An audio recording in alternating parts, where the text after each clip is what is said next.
Hello, everybody, and welcome to Sunday SPTV Live. I'm here this time. Look who's with me. Look who's with me, Amy Scobee. I'm here. I'm not crashed out and burnt out like I was last week. So apologies again for missing that. But thank you for joining me and coming back. I didn't scare you off. You did not scare. You know, it takes a little bit to scare me.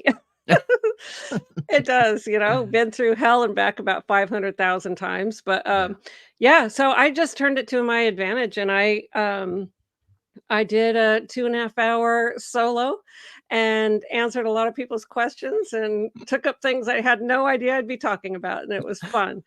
Well, thank you for running the show in my absence. Everyone was so gracious, and we were thinking of all the ethics gradients that we were going to apply to you.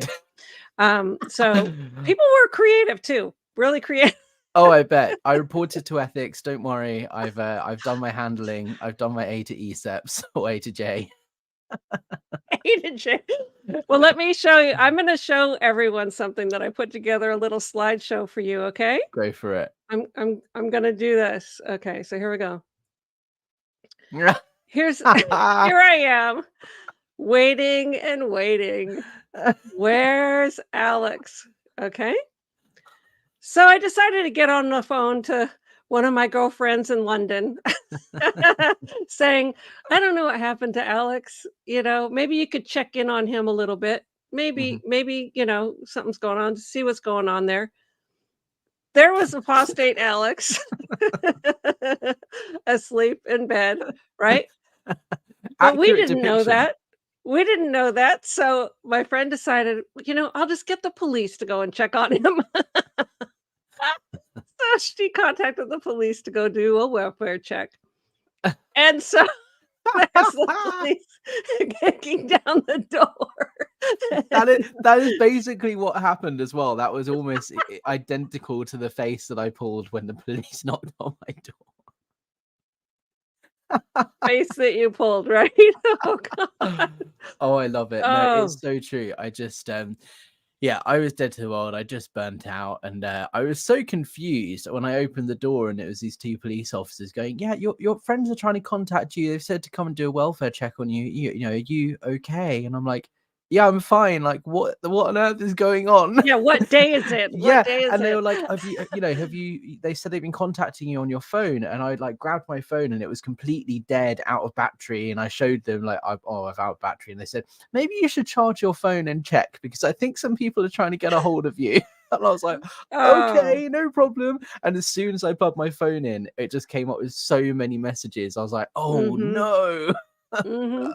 So look, I'm deeply apologetic, and I hope you saw my live stream last week where I of course I did explained, and thank you for coming back, and thank you for looking after me. Like that's what was most surprising, was that there were so many people from all over the world wanting to check that I'm okay. Like that just shows the strength of this community. Even though we're thousands of miles apart, we still care about each other, and we still want to make sure someone's okay, right? Oh, absolutely. Absolutely. I mean, just so that you know, I consider you so valuable. I mean, thank you. I really do. And I mean, people, like, look at the things that you're doing. Not only are you organizing this IAS event protest that we're going to talk about, but I love your website, and I'm going to share it, by the way. Let me just go. Let's see. Let's go like this. I'm on your channel, but I can also do all the back screens. Oh, I love it. Go for it. So for those of you watching, just to give a bit of context, we are here today to talk about the IAS event, the International Association of Scientologists, to have a big event coming up. And this is my blog, my website, Scientology Business. Yes. Now this is amazing, by the way. Let's see if I can go over here and show some of the things. It's got all the latest news in here. This is the most professional website. I absolutely love it. I found so many amazing things in here. And then, of course, you also have in here, I could go to the separate website, but you've got the United Against Scientology about the protests and the website for that, which, the website for that in itself is amazing. Thank you. Yeah, so I was just like, you know, if people haven't seen these resources, go and check them out because they're amazing. And I think you need a lot of support and encouragement Thank you. I and think and sleep. and sleep. Yes, that's true. And I'm well rested today. I can assure you. Good. I got an early night last night because I wanted to make sure 100% I was here and I was ready and I wasn't tired or anything like that. But Yeah. with the Scientology business website, I think because I only started speaking out, it's coming up to the anniversary. I first spoke out in December last year, and it was only a few months before that I started that process of like recovery and figuring out what happened to me. So it's all very new to me. And it's only August that I launched Scientology Business because I was researching Scientology's UK and European kind of operations and their corporate structure and this sort of thing. And Jeffrey Augustine, who runs ScientologyMoneyProject.com, was like, Alex, because I kept sending him loads of stuff and said, you should put this on your blog. Here's a story. And he was like, Alex, you should just do your own one. And I was like, really? And he said, yeah, because he was like, I know the US really, really well. And I've been doing it for a long time, but I just don't have enough knowledge and the capacity to look at Scientology in the UK, excuse me, and in Europe as well, and the Commonwealth. So you should just do like the same thing that I'm doing, but you know, focusing on those areas. And I was like, okay, great. So I don't know how, but Scientologybusiness.com was available as a domain name. So I got that straight away, built Perfect. the website, and then started writing stuff. Now, So yeah. you must have experience in this field because if I started, or if my husband is a better example, because I can be pretty slick, but if my husband like tried to design a website, it wouldn't end up like that. So what kind of experience do you have that you are using for this? Yeah, so I do marketing outside of this. So my main job, You although do? this is very quickly taking over my life and becoming my main job, but prior to that, I Yes. worked in marketing. So yeah, I have a ton of Okay. experience kind of working with building websites and, you know, doing social What? media. I used to run the social media accounts Wow. for some really large companies and brands that I'm under NDA, but I can tell you about off stream.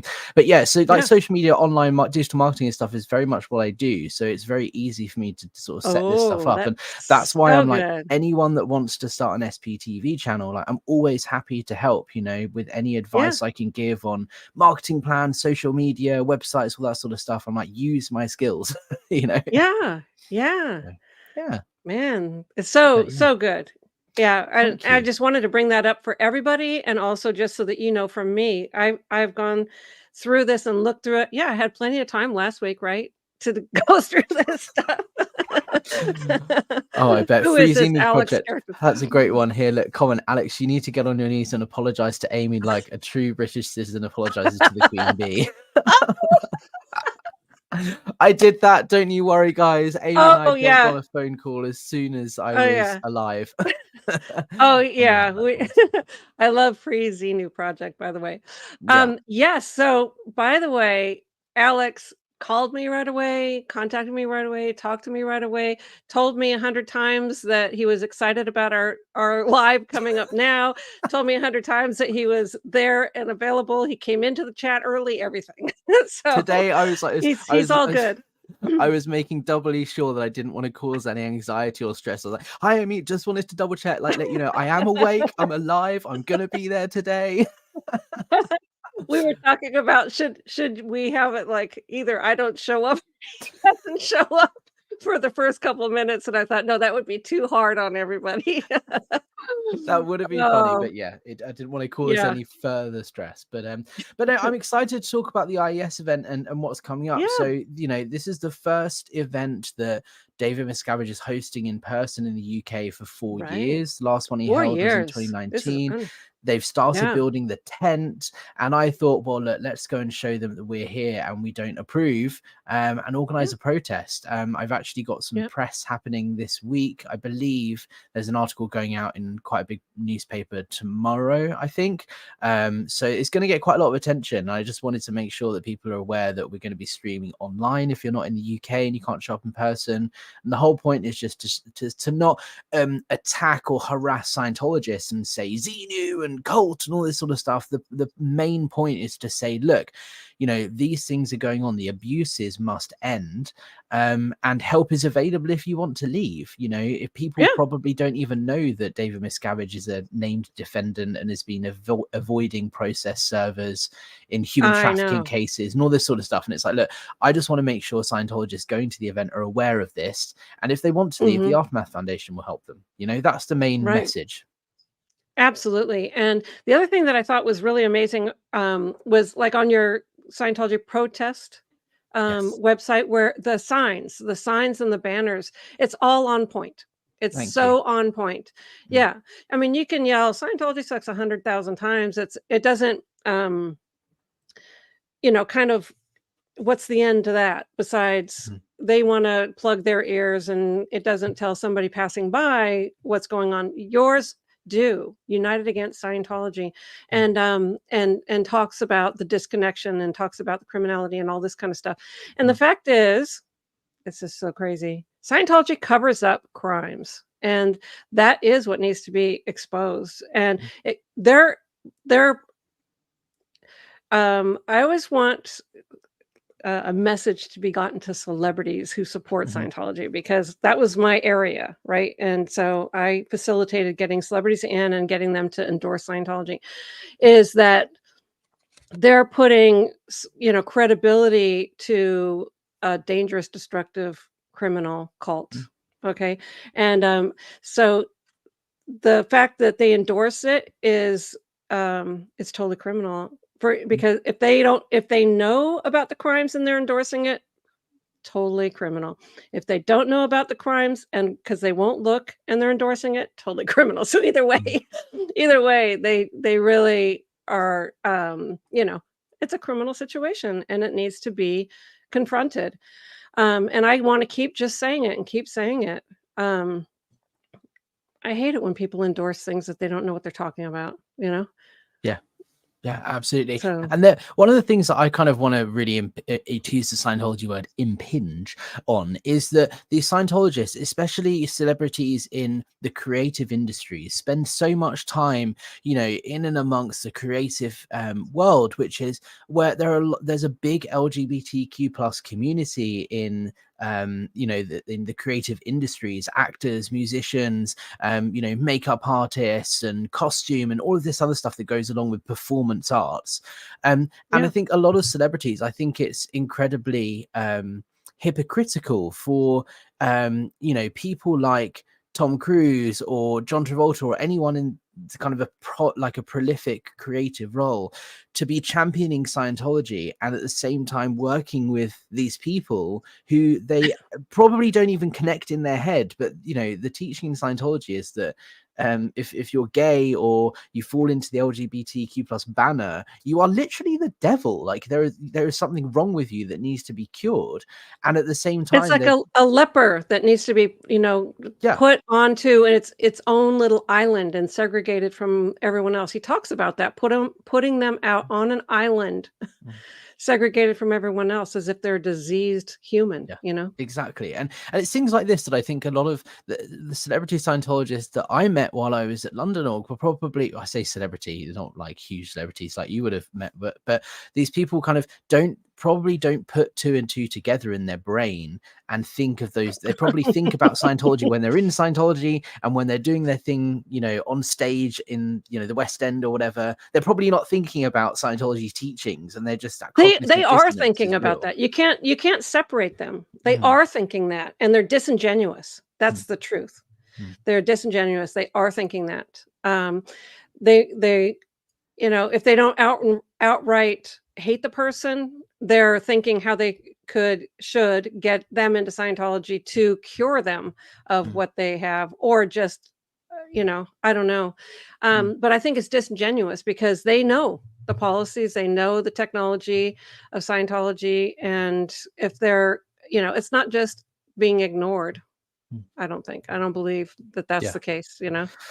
I think it's hard either way. It's just, I think it's so fake, and it's not good that these, and again with the David Miscavige harassment stuff and human trafficking, it's like they are kind of putting that to one side and thinking, so what? I'm still going to be a Scientologist and promote, not just be a Scientologist privately, but promote it. You know, the Jive Aces going around, you know, holding, they're like the swing jazz band in the big yellow suits that go to every IAS event, and they go around and they have their own, they go around and have their own gigs at like Ronnie Scott's, which is a huge jazz club in London, and giving out the Way to Happiness booklets and promoting this. And at the same time, they are part of an organization that's run by someone who abuses his staff and you know, does horrible things. That's right. Yeah. And is named in several, like what, 5 lawsuits currently ongoing. I mean, he avoiding process servers like 23, 26 times 27, or whatever. yeah, 27 times. Yeah.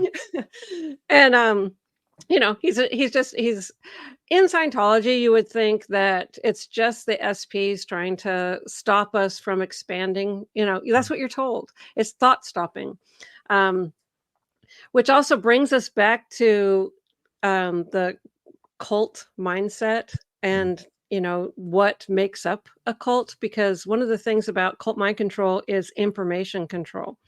And so people they're not allowed to look and find out. You're just not allowed to, because you're constantly getting interrogated and asked questions of, did you talk to anybody who wasn't in good standing? Did you look at anything on the internet you weren't supposed to? And you're interrogated like this so that they can keep the information only limited to what they want you to know, which is through the events and through their newsletters and magazines and stuff like that. But like the IAS event is so major for Scientology, because it's for every Scientologist, and it's to tell them everything that has occurred in the last year. Well, now it's going to be 4 years worth of blah blah blah, but and where they're going, you know, coming up, like what the major strategies are and everything like that. And then it's used to also make so much money. They won't let people out of the room until they make their quotas, you know. Oh yeah, this is the thing, you know, it's certainly the largest Scientology event in the calendar here in the UK, because if you're a Scientologist that is able to attend the IES event, regardless of where you are on the planet, if you can, you are expected to be there. If you can fly from, you know, Florida or LA or wherever to be there in person, you are expected to be there. And there are only about 2,000 Scientologists in the UK, but this event attracts about 5,000 people from around the world.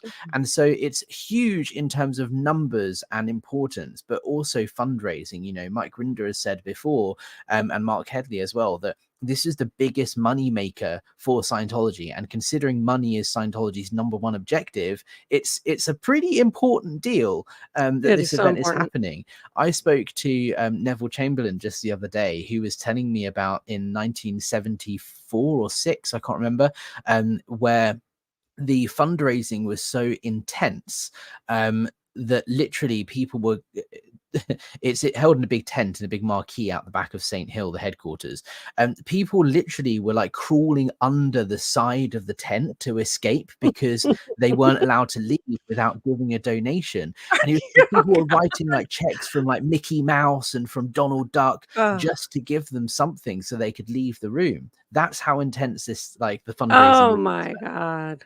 Oh, it's just so criminal. It's so disgusting. Yeah. Yeah, like, you know, and then just, you know, with all the revelations that are currently happening with Rosemary Chickwalk, with what they're doing to wring money out of the seniors and elders and take their Social Security money and open up tons of lines of credit and credit cards and max them out because they're gonna die soon anyway, and you know there won't be a debt anyway. It's so sick and totally criminal, and happening on an international basis where people need to go to prison for it. And you know, I know that there's investigations on this and everything like that. Can't happen fast enough, but they are so money motivated in Scientology, so money motivated. Yeah, I think what's really horrible is Rosemary's story is so heartbreaking. And firstly, I'm really glad that she managed to get out and get the help that she needed. And the Aftermath Foundation is such a good example of how the Aftermath Foundation will help people who need the help in Scientology, and it's such a good success story. But what I think is even more worrying, that I think people hasn't really clicked in a lot of people's minds, that if it's happening with Rosemary, it's happening around the world to hunt. She's not going to be the only one that this has Oh happened no. to. Oh This is no, she going to be knows. She knows systematic. Yeah. others. And Yeah. this is going to Yeah. be a widespread thing. You know, people talked about the chase wave, you know, a few years ago, and the credit card fraud. If you look at the UK accounts for Scientology, during the same period of time, there was like a 5 times increase in revenue, like money going into the church. And all of that money went on to accounts. So people were paying for services in advance before receiving the services. And then that money just stayed on account. It hasn't gone down. They haven't been delivering those services since the chase wave. So that's really clear evidence in my mind that the chase wave was happening here in the UK as well, because they were regging lots of money, raising lots of money, and saying, hey, pay for this, getting the money into the church's bank accounts. And then it just sat there, and they haven't done anything with that money other than just send it up lines to international management. This is the thing with Scientology, is every little story you hear of is horrible, but amplify it by 1 million, because that's what's actually going on, you know? Yeah. At the international base and international management, I was in management, and my statistic when I was over any sector, like, you know, I was over the Celebrity Center sector, I was over the Scientology sector, I was over the Sea Org sector. All 3 of those sectors, the statistic was, you know, I had, I don't want to get too complicated, but reserves was one for sure, but liabilities was one. And liabilities is when you have income that you have for an item that you haven't delivered, because it's a liability, because somebody could come and say, I want my money back because I never got that service, and you know, so on. It's not money that you know, is yours really, because it's for something that you haven't delivered, even though Scientology still thinks it's theirs, and they spend that money anyway as if it were theirs.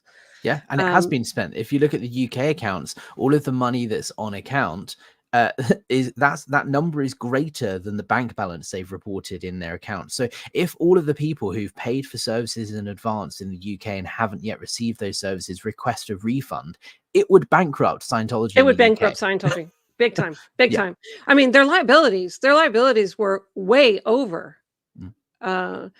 any liquid assets. There was assets and reserves, and assets had the buildings on it too. And I think it's a big fat cheat, because you can just keep buying buildings, you know, and they can sit empty, nothing's happening with it. But if you have liquid assets, your liquid assets is your money, it's your cash, maybe gold, whatever, but it's something that you can actually use to buy something with.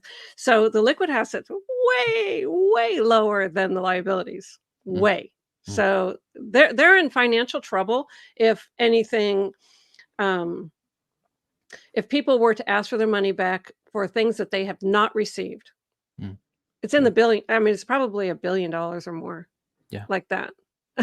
Yeah, absolutely. And the money is such an interesting topic, and that's what I'm trying to focus on with ScientologyBusiness.com. It's like looking at the money, because you know, money doesn't lie. It's numbers on a page, and you can move things around. You can be creative with your accounting, Which they do. But yeah, but the numbers are very telling in and of themselves. And I think the IAS event, one thing to really note is that the money is one of the main parts of this event, because Scientology is going to be regged for donations. Hey, donate to this project. Here's all the amazing stuff we've been doing with our humanitarian social betterment programs, you know, truth about drugs, United for Human Rights. But the money you donate to the IAS doesn't end up going towards these things.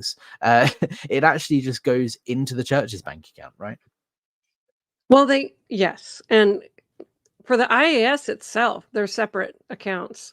And that's just a money-making machine. It's just 100% a money-making machine. That's all they do. Their Div 4, which is Division 4 is always the production division of an organization, is registrars, people who rake money in. So that's their production. And their whole organization is nothing. It's all built around getting people to donate. And an interesting thing when I was over the ABLE sector at one point, which is ABLE is the Association for Better Living and Education. That's where the Criminon, Narconon, Applied Scholastics, and the Way to Happiness Foundation are under, right? Well, so it came up that IAS has to spend some of that money, and because otherwise it's just like, hey, you're taking in $700 billion, and or I'm totally exaggerating. Obviously, that's I'm just you take it. Let's say you take in $6 million, and you've only spent 25,000 on something that's supposed to be, so they were trying to get me and able to come up with anything to spend a bunch of money because they had a certain amount so we were like, okay, we got a building in DC for the ABLE sector, and it needed all kinds of renovations or whatever. And so we were supposed to write up a grant and get that approved all by the deadline, in order to spend some of that money. But anyway, so I know that they've got rules like this, and they use it just for their advantage as well, obviously, but then they use it where, okay, good, we're going to give you this much money to do that. And then they're going to use it as a fundraising thing. We're building a building for ABLE in DC. So now they're going to raise a bunch of money, even though they're trying to spend some money. Now they're going to raise more for that thing anyway, do you see what I'm saying? It's all about the money. It's all about the money. And we should do a separate stream just about the money in itself, because I've got so many questions for you. I mean, the IAS, for example, so London Org, when it went ideal, so they paid however much money to buy this fancy new building, and then they renovated it and so on. London Org was one of the few orgs that, instead of raising money from the local parishioners to pay for it, was actually funded by the IAS. The IAS gave a grant to London to buy the building and renovate it, and then London have been paying back that grant ever since. And I remember when I was working there, it was one of those things like, we kind of need to be extra proud of this building because we were actually given the money to buy it, rather than us raising the money ourselves, because most ideal orgs you have to raise money ourselves. And so that's the whole thing. That's because they have too much money. That's because they have too much money. And so they're figuring out how to. That's fascinating. When you donate to the IAS, you think it's going to these social betterment programs. You don't think it's going to buy new buildings for the Church of Scientology. Exactly. Like, they are marketed as two separate things. And that is fraudulent, to use the money for something other than what you told people you're going to use it for when it's a donation, right? Flat out. Absolutely. Yeah. I always say with Scientology, follow the money. Because that, to me, is where all the snakes are going to be found. And it's so funny. I mean, $1 billion church, quote unquote. What do they have? $4 billion or something stupid? I don't know, 2 or 4, whatever. And the thing is, even in the top management, we're always punished. We're wearing holes in our shirts. We can't ever get a uniform. We're like, eating beans and rice and getting no pay. So that's the top of the organization, minus Dave's little organization, or his little office, because I don't even think all of RTC, Religious Technology Center, was being treated properly. It's just his little office, and probably not even the people in his office, just him.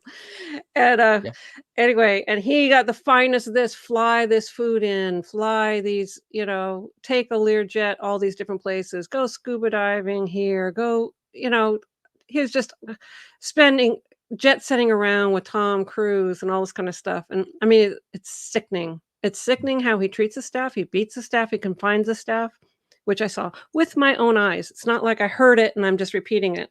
I was there for 20 years and up in that international management base. And he was there 18 of those 20 years that I was there. Otherwise, he was in LA. But he was there a lot of the time. And I saw how this guy operates. And he's a huge, small bully.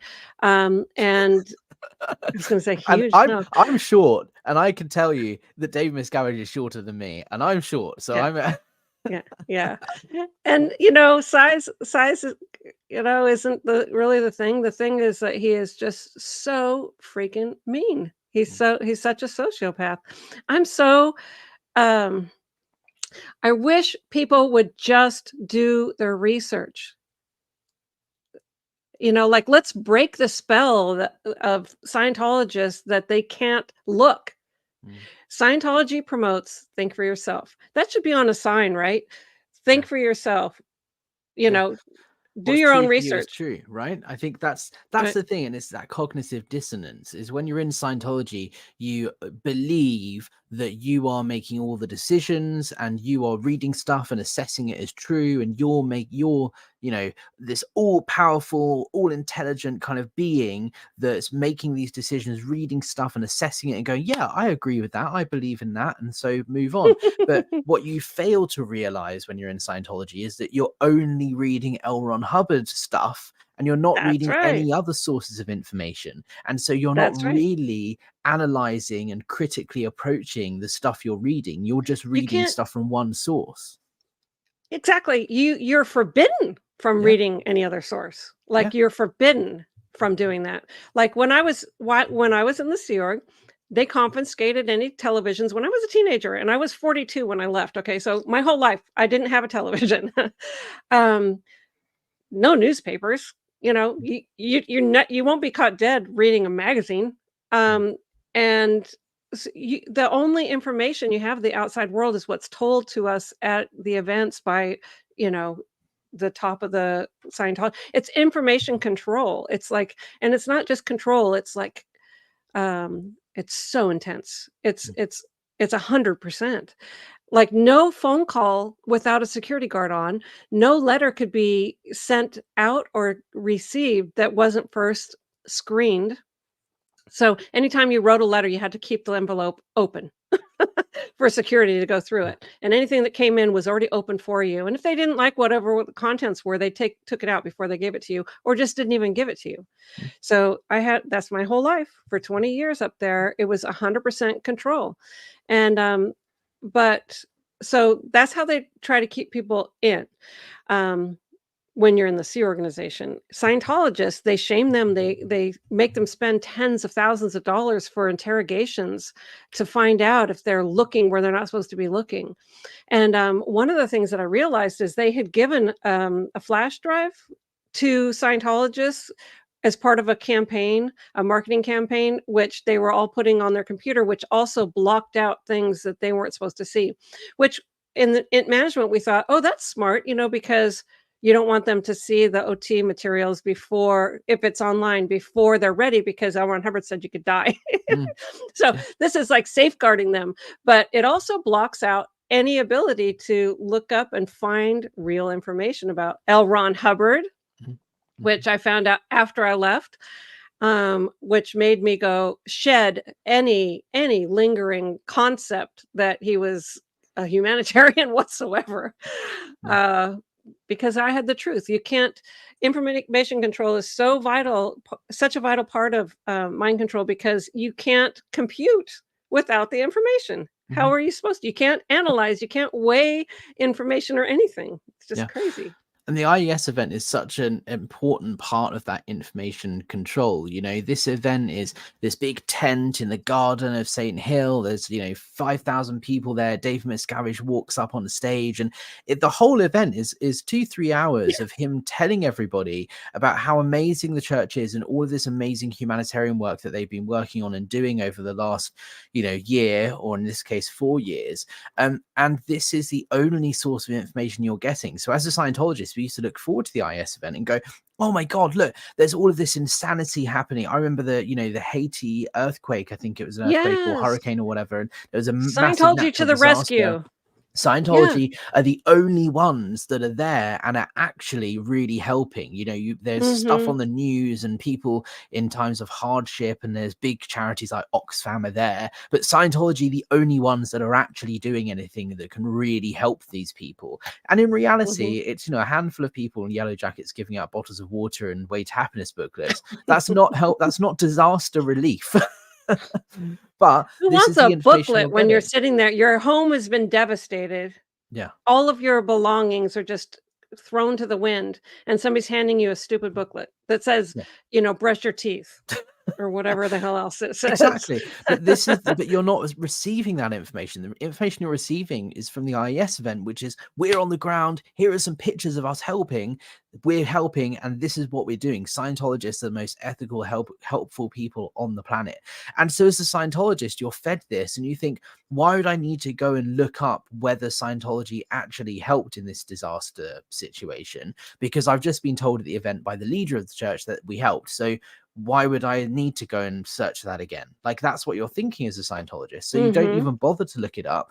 And the reality is, if you did, you would find out the truth about these things. And, you know, a prime example, during the big lockdown that we've just been through, I'm going to be careful with my words because I know YouTube likes to censor some of these things. Okay. But in Greece, right, the Scientologists were going around handing out booklets. Oh, and Switzerland as well. Switzerland's actually a more interesting story. I wrote about this on my blog recently. Scientologists were going out giving out booklets. In Greece, the Holy Synod, which is the kind of big overarching mother church of the Greek Orthodox Church, nothing to do with Scientology because it's Christianity, issued a statement saying Scientology's booklets, Way to Happiness and How to Stay Well, is all a front group, and they're just trying to recruit people into Scientology to stay away. That's a pretty bad thing to go through, public relations wise. And then, but in Switzerland, it's even worse. These Scientologists are going around in yellow jackets, going to local restaurants, cafes, shops, and walking in and going, hey, we've got these booklets on how to stay well, safe and clean, how to wash your hands properly, all this sort of stuff. Can we give you some booklets to hand out to your customers? And they very quickly got found out, because they were saying that they made this booklet in association with the Department for Health in Switzerland. And they weren't saying it was anything to do with Scientology. And the yellow jackets, they volunteer minister, but the word Scientology is only small on the roundel. It's not, it doesn't say like Scientology anywhere clearly visible. So anyway, someone found out that that's what they were doing and contacted the Department of Health and said, hey, is it true that you worked with Scientology to produce this booklet? The Department of Health said, no, it's nothing to do with us whatsoever. So Scientology sued these two people for defamation, saying, you're going around claiming we said something we didn't, blah, blah, blah. And then they lost the case in Switzerland because they showed up with no lawyers, and the court basically decided, no, you did go out and say you made this for the Department of Health, with the Department of, and that's not true. And so that's not defamation, and they lost the case. But this is the reality of volunteer ministers going out helping during this big lockdown thing. But at the IAS event, David Miscavige, I'm 100% certain, will go up there and stand on the stage and say, we helped X amount of people in Switzerland by giving out these booklets. It's a complete lie. Are you going to be able to, are you going to be out from the road where you're going to be standing? Are you going to be able to hear the IAS event? I don't think so, because the road, there's the road, and then there's the manor, then the castle, and then the tent is even further behind that. There is a public footpath that goes around the back, and I wouldn't be surprised if a few people try and sneak around there. But you won't be able to get on the property or hear the event from the road. Yes. Let me just show this Sorry, I real went on quick, a bit of ramble there. That's okay. It's not ramble. This is what we're here to talk about. I just wanted to say hi to Liz. Yeah, she's probably still in LA today. They did a protest at CC International yesterday. Did we see the protest? I did see from your channel, Liz, and also from Laura FM too. And there was, and also from Aaron's channel, because he showed some of it on there too. So people are out there protesting. I saw that they put all these trees, cut limbs and everything, like making it so it was really hard for them to stand there. Yeah. I was watching yesterday as well, the whole thing, Laura's channel, on Liz's channel, on I think Degraded Daughters were there as well. It was amazing to see the turnout.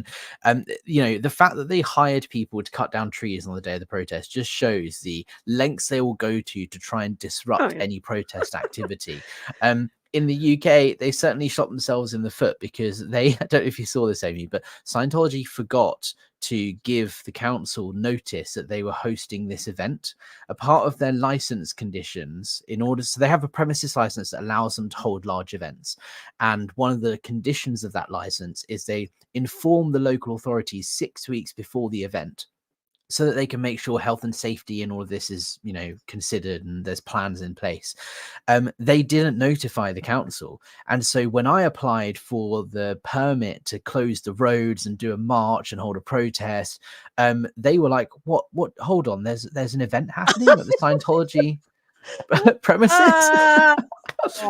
But that now they're aware of the protest, they will do, so they shot themselves in the foot, because they're going to be limited in terms of what they can do legally to stop the protest, because I submitted my plans first. But it will be interesting to see what they'll do, you know, whether they're going to try and, you know, they'll do something. However for sure. For sure. Like the second you would have said on your video that happened, OSA would have been activated. Their BTs would have been activated. BTs activate, whatever Mark says. To be able to scramble right away and see if they can get the, you know, road closed down, or you guys blocked, or whatever they're going to do, because the big cheese is coming to town. They'll probably say huge celebrities are coming in and blah blah blah, and we do all this for your town and whatever. They're gonna try. But you know what I love is the fact that there's protests going on in LA. There's a protest happening in the UK. Like, there is a lot of activity publicly opposing Scientology now, and I feel like we haven't seen that in a good number of years. There really feels like a change in the atmosphere, in the public perception of Scientology. I know there was a lot of stuff in the past with big anonymous protests and things like this, but especially with everything shutting down for the last couple of years, and with SPTV growing over the last 6 months, it feels like there's a real change in the public perception and awareness of what's going on in Scientology, and that it's global, right? There's protests in LA and the UK. I think it's amazing, and only time will tell what happens. And I totally want to tell you about Anonymous. I love the story here, but let me just show you this real quick. So Liz says the trees they cut had bugs, so we got bites by some tiny green bugs. They probably freaking put them in there. And I also wanted to say hello, both of you. Hi, Laura. We love Laura. This is what I love about this community. We're all so friendly and helpful. Like I always say, 80 or 90% of what goes on in SPTV happens behind the scenes. Like what you see in these videos is like the tiniest amount. Like we're all talking to each other daily, helping each other out with video ideas, and you know, helping each other out on this, that, and the other project we're working on. Like it's such a supportive community. It's the complete opposite of what Scientology make you believe us SPs are about. You know, we're not horrible, dangerous people. We're actually kind and caring and want to support each other. Right. I know. It's so true. And I mean, I just found it to be amazing. Just absolutely amazing. I've had this channel, my channel, for many years. Like, you know, I uploaded my original videos from St. Pete Times from 2009 or whatever. And I had these old videos from when I went to Germany in 2010, February 2010, and Anonymous was there, and we did this whole thing with Ursula Caberta in Hamburg, and spoke to the media there, and did interviews with Anonymous there, and so that was the first stuff that was on. But then I never really used my channel, and I never had the concept of me coming on and speaking. Like maybe I would upload some video that somebody else did or whatever that had me in it, but I didn't have the concept of me ever coming out and speaking. And so the SPTV thing was starting. I guess Aaron was doing videos for a while. I never watched them. I didn't know really what was happening.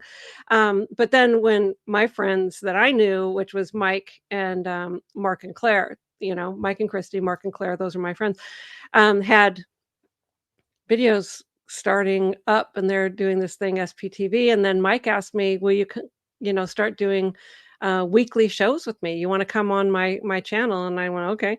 And then I realized, you know, I want to have that on my channel too. And then I said, well, maybe I should just make a channel. Anyway, it just kind of evolved like that. And then it just more people coming on. And it's just fantastic.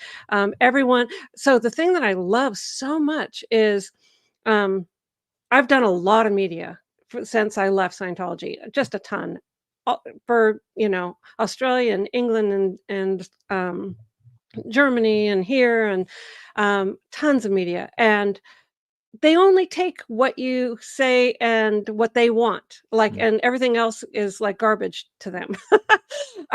Even though I may have sat there for an hour and a half and explained everything or whatever. So it'll just be little sound bites of what, and it's usually when I talk about Tom Cruise that they want to hear about, you know?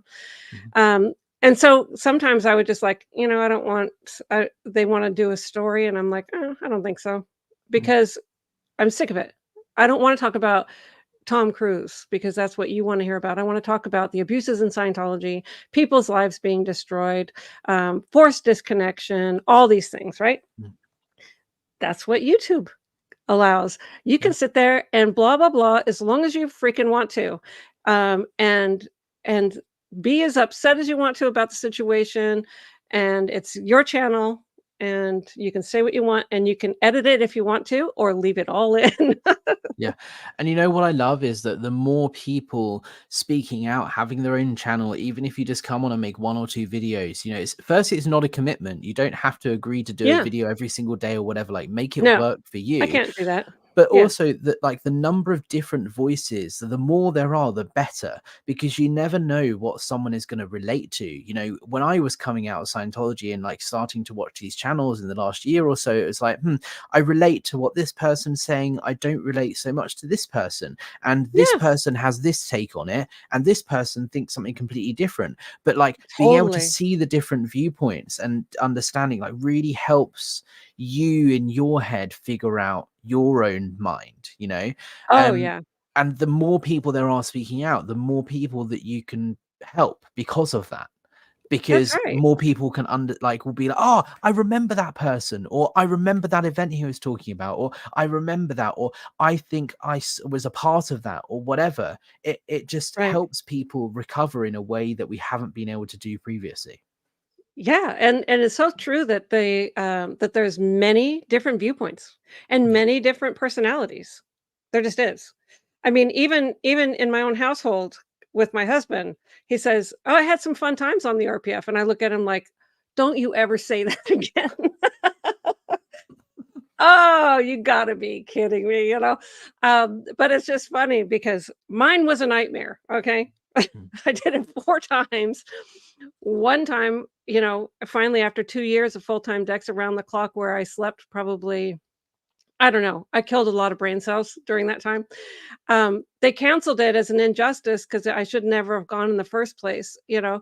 And so, but there's 2 years of my life just totally down the drain of being a prisoner, prison camp, literally bad. Worse than that, because at least you sleep in prison. I mean, it was terrible. And they never apologize. They just go, oh, that shouldn't have happened. They never go, sorry. I should be thankful. I should be thankful that they found that it was an injustice. Yeah. Yes, super thankful. But anyway, no, but so yeah, there's certain things that trigger me, like, okay, they just trigger me. And I don't know if I'll ever get over that. And Matt knows what those triggers are too. Just anything that's an injustice. Anything that's an injustice. It would be like, I'll be so over the top, I'll actually just see red and want to, you know, protest my ass off. I think I'm the same. That's very similar, I think, from among a lot of Scientologists or former Scientologists that I've spoken to, because we were duped, we were lied to, we thought we were doing the right thing, and we thought we were helping people, but actually it was the complete opposite, and it was doing not just ourselves harm, but other people around us as well. And so there's that innate part of a lot of us that we kind of want to do the right thing, and find out the truth about stuff. Like that is something that I think runs deep among most, Yes. if not all, Scientologists. Yep. Yeah. So I want to I talk about the know. IAS event, right? Because you Ye mentioned earlier that there was a time you were at Gold, which is the recording, production, media studios in Scientology before SMP, Scientology Media Productions. And Mitch Briscoe was talking about it, and I didn't realize you were there. There was this huge green screen they put up, and they were recording a guy on a horse, which is like this huge, like, part of the IAS event. Kind of the AV stuff that happens at the IAS is huge, right? There's these great flashy graphics and videos, and it's like we're these knights in shining armor come to, you know, save the world. And you were there at one of these big film shoots, right? Do you want to talk through a bit about your experience with that? Yeah. Yeah. So you know that Gold, Golden Era Productions is the Int base. That's where Int management is for Scientology. And that's where the studios were. It used to be called Golden Era Studios. Then they made it Golden Era Productions because it wasn't only films, you know. So they changed it because it was also manufacturing. It was also um, music videos and CDs that they would produce, and you know, audio L. Ron Hubbard lectures. So it was, and the e-meters. So it was Golden Era Productions changed to that. And so Gold was on one side of the building of the freeway, and the management was on the other side of the freeway. But I would often, I mean, interact, because every single week, every single person on the property, and I bet there was 700, maybe 500 to 700 people on the property. All of us did renovations every single week. So, and that's to to maintain the property, to do the renovations, to build the new buildings, everything. And for 20 years, I know every freaking square inch of that place. um, but so for the IAS event, at that time, I was in CMO Gold, and CMO Gold, it was a small Commodore's Messenger org unit responsible for Gold, all the execution of programs, you know, and everything for Gold. And I was what was called a Cine Messenger. And a Cine Messenger, because I was doing training under Shelley Miscavige and Annie Broker at that time, and to get my, you know, graduate assistant messenger pass or whatever, just your messenger training. And Shelley was grooming me up for something that she wanted me to do in Watchdog Committee. So she was training me on the Cine departments of Gold. And so I was a Cine Messenger, Cine meaning cinematography. It's just short for cinematography. And so I would be specifically responsible for executing programs in the filmmaking area. And tomorrow I'm going to be speaking with Mitch, and we're going to talk about this in more detail, because this is where we got to know each other. But so for the IAS event, this was the most fun, one of the most fun. I have a couple of really fun things, but the most fun was this shoot, because it was on the south lawn of the base. There's so much property on the base, so you can set up a huge thing out there. And so yeah, they had a gigantic green screen. They had smoke machines, which it was the first time I'd ever seen these huge smoke machines, because now it's outside, so they're having to like create fog in the middle of the desert. These huge, like, domestic, not domestic, the opposite domestic, you know, like industrial, huge smoke machines that, yeah, that they would have to kind of pull along and put on a track or something like that. And then Mitch would be able to tell us exactly how that was done. But and then they would be riding horses. They had these huge, beautiful horses, like Clydesdale size horses, beautiful, all come in for this shot. And the people were all kind of in decked out costume, like medieval knights looking. And then they would just run. There would be one guy in the lead or whatever, and they would get him, and then all of them would run together. And then it ended up being the intro to the IAS event, where in slow motion, It's powerful, actually. I thought it was really brilliantly done because it shows Saint Hill Manor in the back. Because of the green screen, they were able to put the manor there, so you know that it's in England, and then the horses are running, and the guy in the lead is carrying this torch, and at the manor, at the very front of the castle, they've got this big statue of a man holding a torch, and so it kind of symbolizes freedom always, and so yeah, I got to be there, and I got to pet the horses and and see it shot over and over again until they got all because it rumbles. First they're shooting just the hooves, and then they're shooting it from underneath, and then all kinds of different directions so that they could edit it into the intro.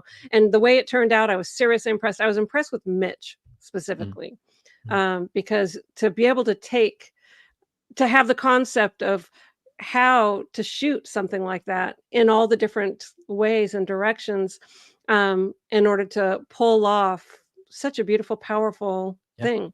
Anyway, it was huge. Like the AV stuff was so. I remember this is how they got me to sign my SEAL contract, right? Because I don't know if you're aware, but I was on staff, and then I signed my contract, and I was on a project prepare to arrive at Flag, and no, I didn't know that. I ended up never Flag, huh? arriving, thankfully. Uh-huh. But yeah, Yeah. so Flag got me. I don't You know why. signed the contract, though? Yeah, You yeah. did sign the I signed contract? my contract, and I was on a project prepare to arrive, and I got Ah, kicked out before I arrived. Luckily, it's a blessing in disguise. I was really pissed off about it at the time, but if I I'm hadn't sure have it was been an kicked out, injustice. yeah, well, if I hadn't have been kicked out, I would very definitely still be in the SEAL today. I'm almost 100% certain. Yeah, But I know how that the works. way they got me to do it was because I loved all the videos at these events. I loved the adverts and the commercials, all of Mitch's work, and I was like, I want to be a part of that team. I want to be doing Yeah, that. I want to be doing creative stuff that is helping yeah, people get into Scientology, spread the message, and I want to be a part of that team.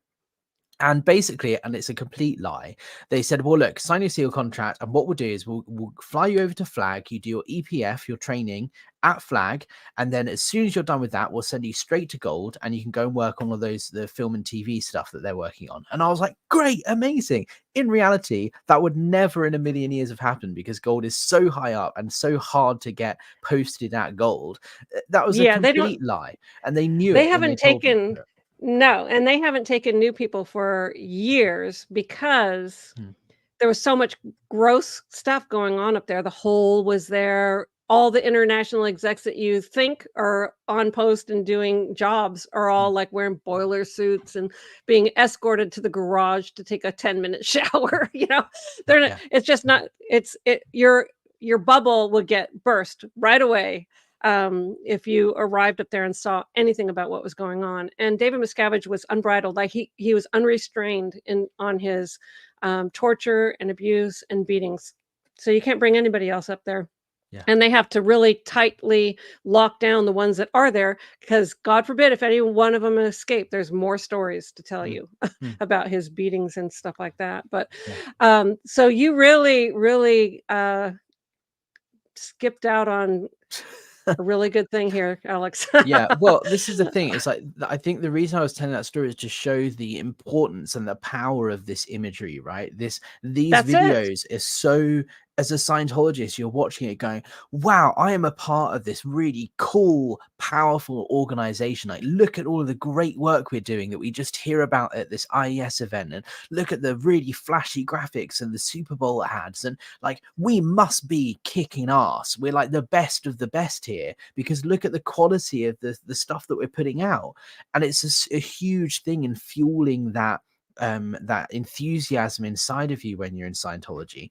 And when you leave, you're like, oh no, it's all smoke and mirrors, it's all flashy, it's all fake, Yeah. and you It don't is think part about of the women. mind control. That's Mm, the information control again, mm, because what you're being fed is like worldwide acceptance. Scientology is a household word that, and with worldwide acceptance, and that our grassroots programs are in every nation around the world. All these things that they say. So you think that you're loved and that you're really doing an amazing, amazing job. And the yeah, Cine department was responsible for creating that image. yeah, because they would go out, and if there was nobody in the course room, they went and recruited people and stuck them in the course room for a shoot. Okay, everybody, hold up the way to happiness. They don't even know what they have in their hands. It's stupid. We did that. But you know, yeah, sorry, that goes back to like, who doesn't use that propaganda machine type of activity to sway populations? Okay, that's what the media does. That's what was done, you know, to make it seem like it was right to kill people back in the world wars, you know, like, these people are scum, they're little rats or whatever, and they're doing all these things, and so therefore killing them is, you know, you should be commended. Whatever. You can sway people's opinion through the media. Yeah, absolutely. And this is the thing is I remember, I don't know if I told you this before, but it's so fake. There was a time we were selling books, and we were in London at the Test Centre on Tottenham Court Road, and we were like Gold showed up to film it because they wanted to show it. I think it was at the birthday game event, and they were like, look, we want to show how London is doing really well selling books and how great London is. But the place was empty, so I had to go to the park next door and go and say, hey guys, do you want to be, we're making a film, do you want to be an extra? Can you come and sit in the fits? We grabbed a load of people and said, can you just sit here for a minute? And they just sat there watching these displays for 2 minutes so they could get the shot, so it made the building look busy. And then we said, cool, thank you so much, guys, see you later. Thank you, get out of here. Yeah, and that was shown at the event to show, look at how busy London is. It's full of people. They didn't know that that was completely staged. But that's the sort of stuff that is shown at these big IAS events. Did you ever go to the IAS event? I'm guessing you've been to many an IAS event in person, right? What was that experience like for you, coming from international management to the UK to be there in person? Oh, I never went to UK. I never went to UK. You know, obviously we all attended the events at the Int base, you know, and I never went to the ship for one of them either. I went to the ship one time, but it was for something else. But so if I was, I mean, just as a staff member, and you see the event as it's all choreographed and put together, it's super impressive. I mean, the stage is gigantic. Everything's beautiful. They spend tons of money. That's the same way that we would do the yearly Celebrity Center events. Don't spare any you know, like, all details count. The money doesn't matter. Just make it so beautiful so that celebrities had some place to bring people in. It's the same in UK. Make it the thing and send people in from all over, including bringing in celebrities. And you know, so, and then we're just sitting in the audience super proud. Except the last one that I saw. The last one that I saw was with Tom Cruise and his stupid Keeping Scientology Working video.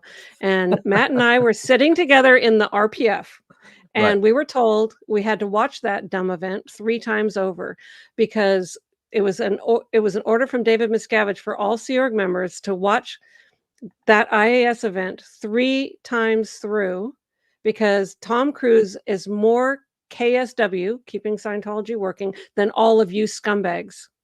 Okay? So him and his best friend are ruling the world, and we all needed to, you know, get their mojo, whatever, rubbed off on us or something. Anyway, that's when Matt and I were looking at each other like, that video of Tom Cruise at the IAS event was so over the top. Kiss, hug, salute, whatever, you know, and Tom Cruise is the most dedicated Scientologist that I know. David Miscavige said that about a celebrity actor who's never been in the Sea Org, never dedicated his life to anything in Scientology, you know. And whose life is a complete lie, because, you know, Tom Cruise is going to be, I've always thought about this. He's fed information from David Miscavige because they're best mates. So David Miscavige is going to lie through his teeth about everything he possibly can to make Tom Cruise happy. So if Tom Cruise was to hear about The Hole or something like this, I would imagine he would go to David Miscavige and go, what's this about these people saying that they're trapped in this horrible place in gold and whatever? David Miscavige will probably say, you know, that's all made up by these SPs, that's totally not happening. It's all a complete lie. He will probably be lying to Tom Cruise. So Tom Cruise thinks, oh, of course, these SPs are like these nasty, horrible people, make anything up. And so he's probably living a very big fat lie that Scientology is this rosy, wonderful thing that's really helping people. And SPs are just trying to, you know, get in the way of preventing that success, right? David Miscavige would even tell us executives, you know, that Tom Cruise will come and kick our ass. Like, so I don't know what Tom knows or doesn't know, but for him to stand on a world stage, because it is international, and say that David Miscavige is the leader of leaders and I should know because I've met them all, is the most arrogant, irresponsible statement that one of them that I've ever heard in my life, because he doesn't know the first thing about what he's saying. And meantime, people were locked in the hole, being made to walk on their knees until they were abscessed, and torture and beating people and all this kind of stuff that we've reported on. And he's up there and everyone's standing at attention and applauding and giving a standing ovation to this creep who is just lying and giving amazing credibility to a total tyrant. Yeah. Anyway, That's the it's thing. so sick. Whether or not he's living a lie and he knows about it or not, it doesn't give him an excuse, because even if No. David Miscavige is lying to him and he's saying, you know, oh, Mhm. these SPs and, you know, Scientology's this way rosy, wonderful thing. If you're aware of this sort of thing, or people alleging this stuff, you have a duty to look into it and check yourself and find out. And, you know, Exactly. that doesn't excuse his behavior, right? Right. Yeah. That's my biggest, like, Mm, my biggest thing about celebrities endorsing things that they don't know anything about. It just mm, pisses me off mm, because mm, you are luring um, innocent people who believe you because of your influence into slaughter. mm. So, Yeah. yeah, congratulations, idiot. You know, start taking a look at what you're endorsing.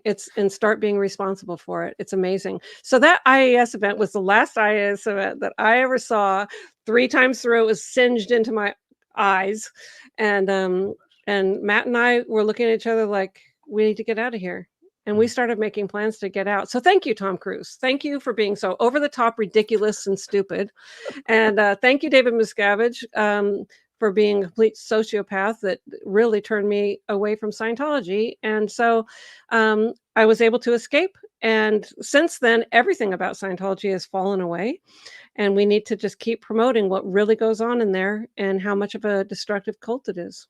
Yeah, Tom Cruise is probably made more SPs than people he's got into Scientology, right? He's like an SP making machine. So is David Miscavige. Yeah, Total SP absolutely. making machine. And they're not, you know, the bad guys. They're the guys that would at all threaten him because of having pure intentions to help people, Mm, honestly, or had any sort of competence. Like, you wouldn't have lasted, Alex, up there because you're competent. mm, You know, you're smart and you're competent. So you're a target. You're a yeah. target. And because it makes Dave feel stupid, I guess, you know? Mm. I don't know why he does that, but he does. It'll be really interesting to see what happens when David Miscavige arrives in the UK, because for those of you who don't know, David Miscavige is wanted in a number of lawsuits. People have been trying to serve him legal papers, you know, alleging human trafficking, harassment, intimidation, and he's nowhere to be found. And for the first Mhm, time in, I think, a couple of years, we know the exact time and location he will be at in mhm, advance, because he will mhm. be on the stage in the tent outside Saint Hill Castle in East Grinstead on the 3rd, 4th, and 5th of November, and we can pinpoint probably the exact time as well. So this is a unique opportunity. Like, you know, can we get him served in the UK? And I've been trying to work on this for a couple of weeks, and Aaron Smith Evan did a video about it yesterday with his lawyer friend Zach, and what he said was true. I've been speaking to Graham Berry and a couple of legal authorities in the US about can we get David Miscavige served those legal papers while he's here in the UK? And essentially the answer is yes. If we do a certain number of things, there's a protocol in place. He will be arriving on a private jet, probably Tom Cruise's plane, arriving. Mike Grinder said it's usually Farnborough Airport, but I reckon it's going to be Biggin Hill, because if you look at where Tom Cruise's jet has been landing every other time he's come to the UK, it's Biggin Hill Airport. That's closer to Saint Hill, and Tom Cruise actually has a house in Biggin Hill as well now. So I reckon he's going to arrive at Biggin Hill. He's going to go through, they've got like a private customs border force thing there at the airport, where it's like a private little room with one-on-one person away from cameras. You go through security, and then you're free to go. And he'll probably then be escorted to Tom Cruise's house, and then I reckon he'll arrive in a helicopter at Saint Hill, because he can fly short hop from Biggin Hill to Saint Hill. And then also the spectacle, Scientology, wow, look at the superheroes, Tom Cruise and David Miscavige arriving by helicopter. Isn't this amazing? I can totally picture it. I can totally He used to do that at the Int base too, Yeah. you know, 007 type of, he's got money to burn. Yeah. But this is what I find really interesting is Tom Cruise and Dave Miscavige will be together if they fly over together on his plane, or John Travolta or Grant Cardone, any of these big wealthy Scientologists with private jets that Dave Miscavige might fly with. If he gets served legal papers, if you look at where that's most likely to happen, it will be at security at the airport. Then we know which planes he's going to fly in on, or it will be before he arrives at Saint Hill, either by car or by helicopter, whichever way it's done. There are going to be times when he is on public land, and you know, we know where he's going to be at that time. So it'll be fascinating to see what happens if Tom Cruise is with him when he gets served legal papers, because how can David Miscavige lie or pretend when someone comes up to him and says, you've been served with human trafficking and harassment and intimidation cases? Tom Cruise is going to be like, what? You know, and David Miscavige is going to have a lot of explaining to do. Yeah, you know, but it's all brushed off, like thought stopping. That's another thing that happens in Scientology all the time. Like as soon as somebody's critical, they have misunderstood, or they have they have crimes. They have hidden crimes right away. It's just like, you don't listen to it. You thought stop right away. Like, somebody says something, you have an instant reaction, an instant thought that counters anything that they might say. So right away you would think that's just the SPs. That's the SPs trying to attack a upstat person, you know. It's the same with the protest itself, you know, like I've been thinking a lot about the messaging. We talked about this earlier with the placards and stuff, and I just tried to put myself in the mindset of a Scientologist at the event. You know, I was in Div 6, so lots of people every single day would come in and speak to me when I was in Scientology and say, you're in a cult, you believe in aliens, you know, do you need help getting out? You know, just blink twice and I'll help you leave if you need it. And I used to think, you guys are insane. I'm here because I want to be, I'm helping people. And the fact that you think we believe in aliens and we're a cult just shows how much you don't understand about Scientology. And that just made me want to try harder to turn this person into a Scientologist. That's the mindset you're in. So these kind of like statements of you're a cult and all of this, they don't work at getting through to current Scientologists. So I've put a lot of thought into the messaging of this protest that I'm organizing, of like, how do we really get these people thinking? And it's messages like, David Miscavige is wanted in a human trafficking case. Why is he hiding? You know, where is he? Why doesn't he just take, if it's true, you know, then obviously he's gonna, sorry, not if it's true, if it's false, if he is innocent of these claims, why doesn't he just take the suit and throw it out and say, yeah, no problem, it's not true, and deny it? Why is he running? He wouldn't run from process service if he wasn't worried about it, right? And he should be worried if it's not true. Oh yeah. He's super worried. Yeah, it's like, I think his chronic condition is like paranoid, you know, paranoid. Like he's in fear. He's in fear that anybody would be better than him. He's in fear that anyone would find out what really goes on. Everything. But anyway, so the last IAS event, it was, and I haven't seen an IAS event since then. This one should be very interesting. Some people have questions like, are you going to have a drone fly over at all, or what do you got going on that There's you can say? Yeah, there's a lot of plans, Amy, and I can and can't talk about some things, as I'm sure everybody can appreciate. I have flown a drone over Saint Hill before. I have got some really good footage that's on my channel if people want to get some visuals of what the place looks like. I highlighted where the tent normally goes for the IAS event and so on. It's on my channel. So yeah, there definitely are there are plans in place for stuff that we're going to do when we're there, and I will release that as soon as I can. I'm sure one of the things I can talk about is the stream, right? I'm going to be live streaming from the protest, so it's a 3-day event, Friday the 3rd, Saturday the 4th, and Sunday the 5th of November. The Friday the 3rd is the big event that's kind of the starting point of it all, with 5,000 people or so on, and we have applied for permits to close the roads in the town and around Saint Hill for us to do a march. At the moment, the road closures haven't been granted for the center of town portion, but that's okay because we should still be allowed to protest. There's a sidewalk we can use and so on. But the actual main road Saint Hill is on. I'm just waiting on final approvals on whether we can get that closed or not. It's currently actually looking positive, which I didn't think would be possible. But either way, that's the plan, to do a protest march, and we'll be outside for a couple of hours for the event, holding signs and banners. We'll be live streaming it so people abroad can take part and watch what we're doing and get involved. And then we'll be returning Saturday and Sunday for a static protest outside the gates. And it looks like, based on the number of registrations, it's going to be the largest anti-Scientology protest in the UK for about 15 years. So it's going to be quite a big deal. That would be so wonderful. And let's see. I was just taking a note about anonymous.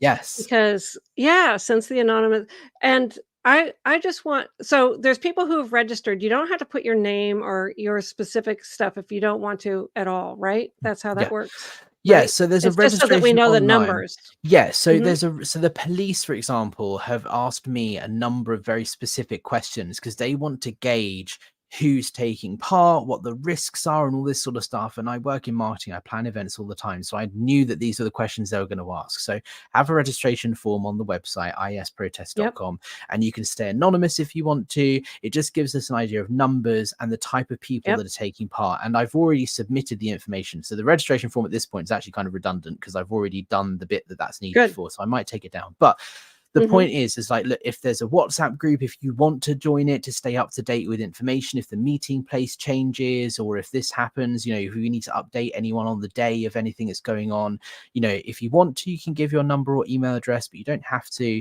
And it asks things like, are you a current or are you a former Scientologist, or have you never been in? Because that allows the police to judge the threat. Or is it going to be 100 people who are they've got an axe to grind and they're angry with the church because they're all former members? Or is it going to be mostly people who are local and just don't want Scientology in their town and want to voice their concerns? So that kind of helps the police gauge the type of audience that's going to be there. And so that's all been submitted. It was really helpful for them. And it just gives us an idea of numbers, because it allows me to see, are there going to be 10 people or 100 people? Because the security precautions that I need to put in place will change depending on how big it is. Health and safety. Do I need to get high-vis jackets? Do I need to get marshals and first aiders and security? We do have a security guard. We've got a first aider. We have a medical kit and all that sort of stuff that's needed for an event like this. And the form is to help us plan that.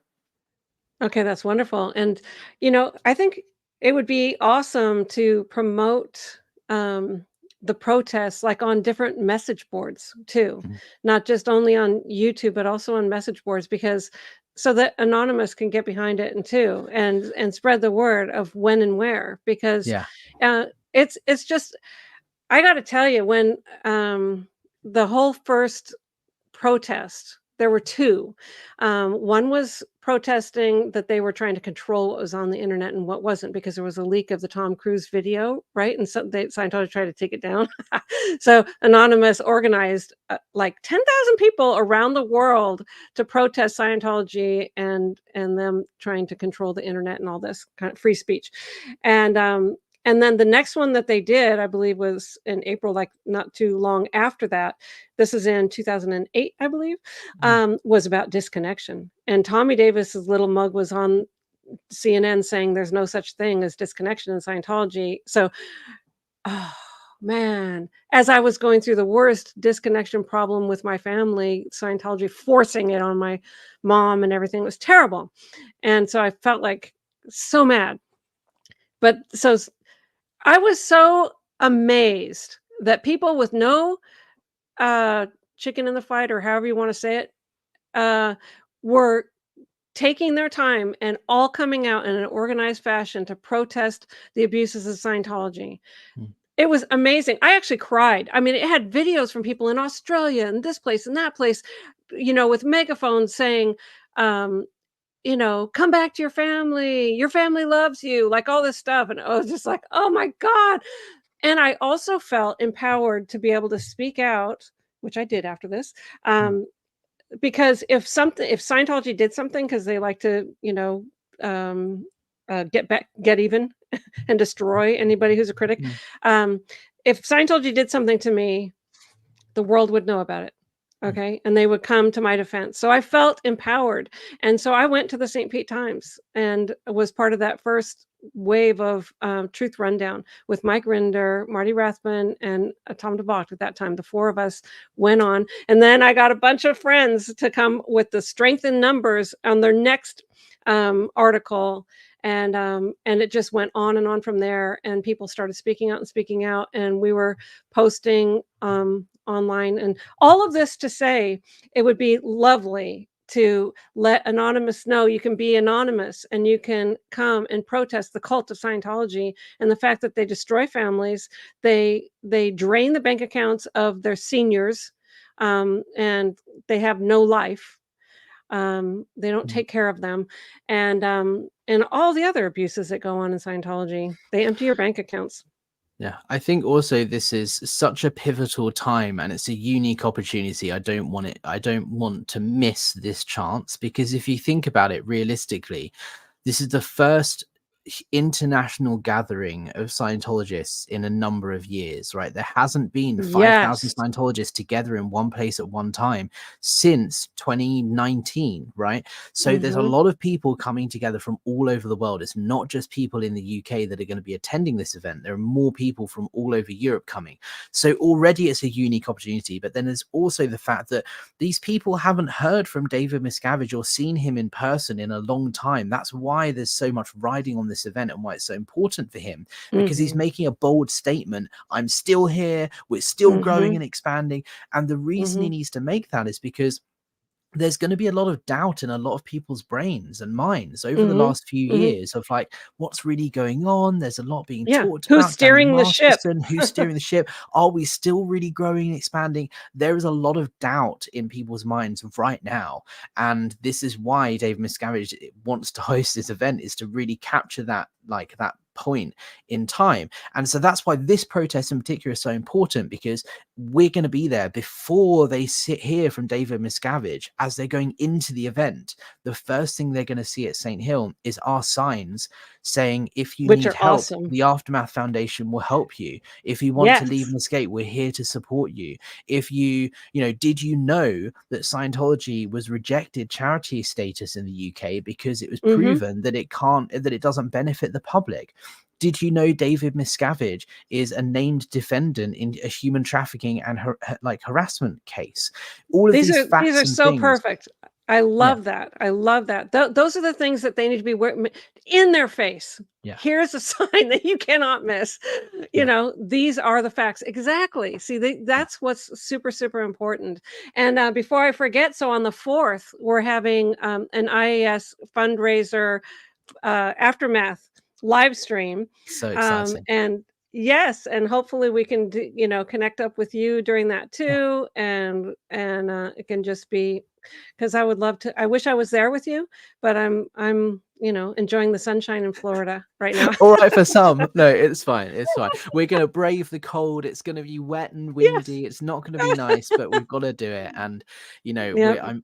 I've hit 10,000 subs now, so I'm gonna do it as a fundraiser, which will be nice. We Good. can raise some money in the process. And I just thought, look, Yeah. there are thousands of people online that will want to be a part of this and will want to watch. So we're gonna Yeah. live stream it. That's the Friday. We will be Yeah. there on the Saturday and the Sunday as well. I haven't got plans to live stream all 3 days because it'd probably be quite boring Right. to do the same thing, everything, but we'll still be there.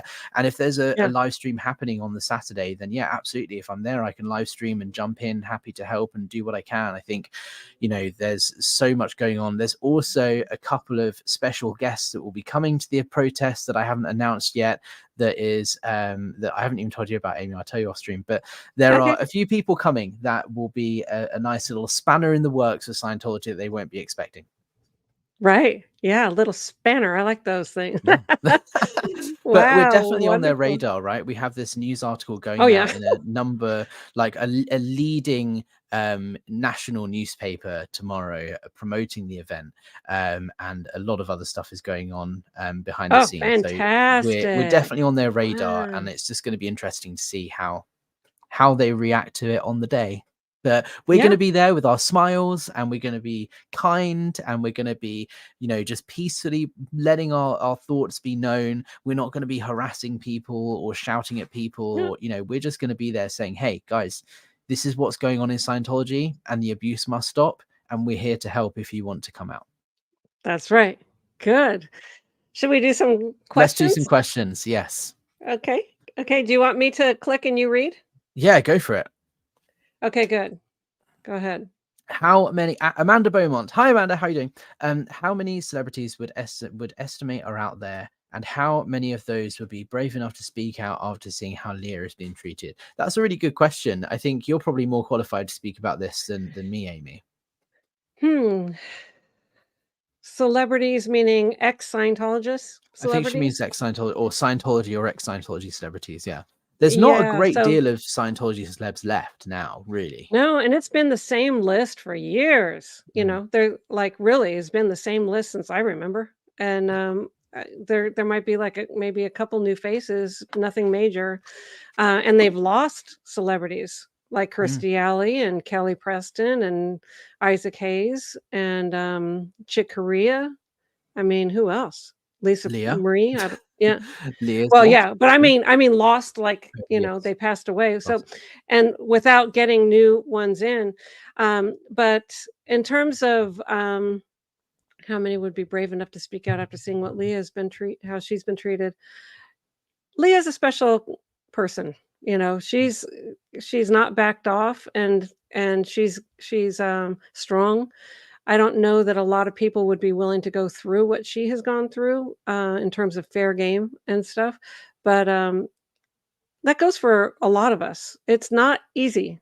Believe me, I've got 18 years of fair game from Scientology, and it leaves a mark, but it doesn't stop me. Mm.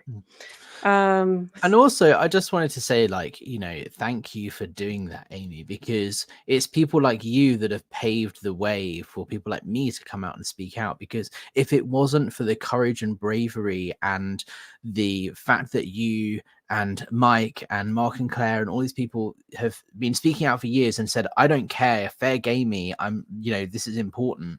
You've kind of taken the brunt of the attacks that's allowed us to then come out and start speaking out. And now there's so many of us that they don't have the resource to fair game every single one of us to the same extent that they fair gamed you guys back in the day. And I just wanted to make sure that you were recognized for that, because without you and your work, we wouldn't be here doing what we're doing today, as the new yeah, people that well, have come in, I suppose. thank you for that. And a couple things I want to say about that. One is, Mike did a recent video about how OSA just can't keep up. Mhm.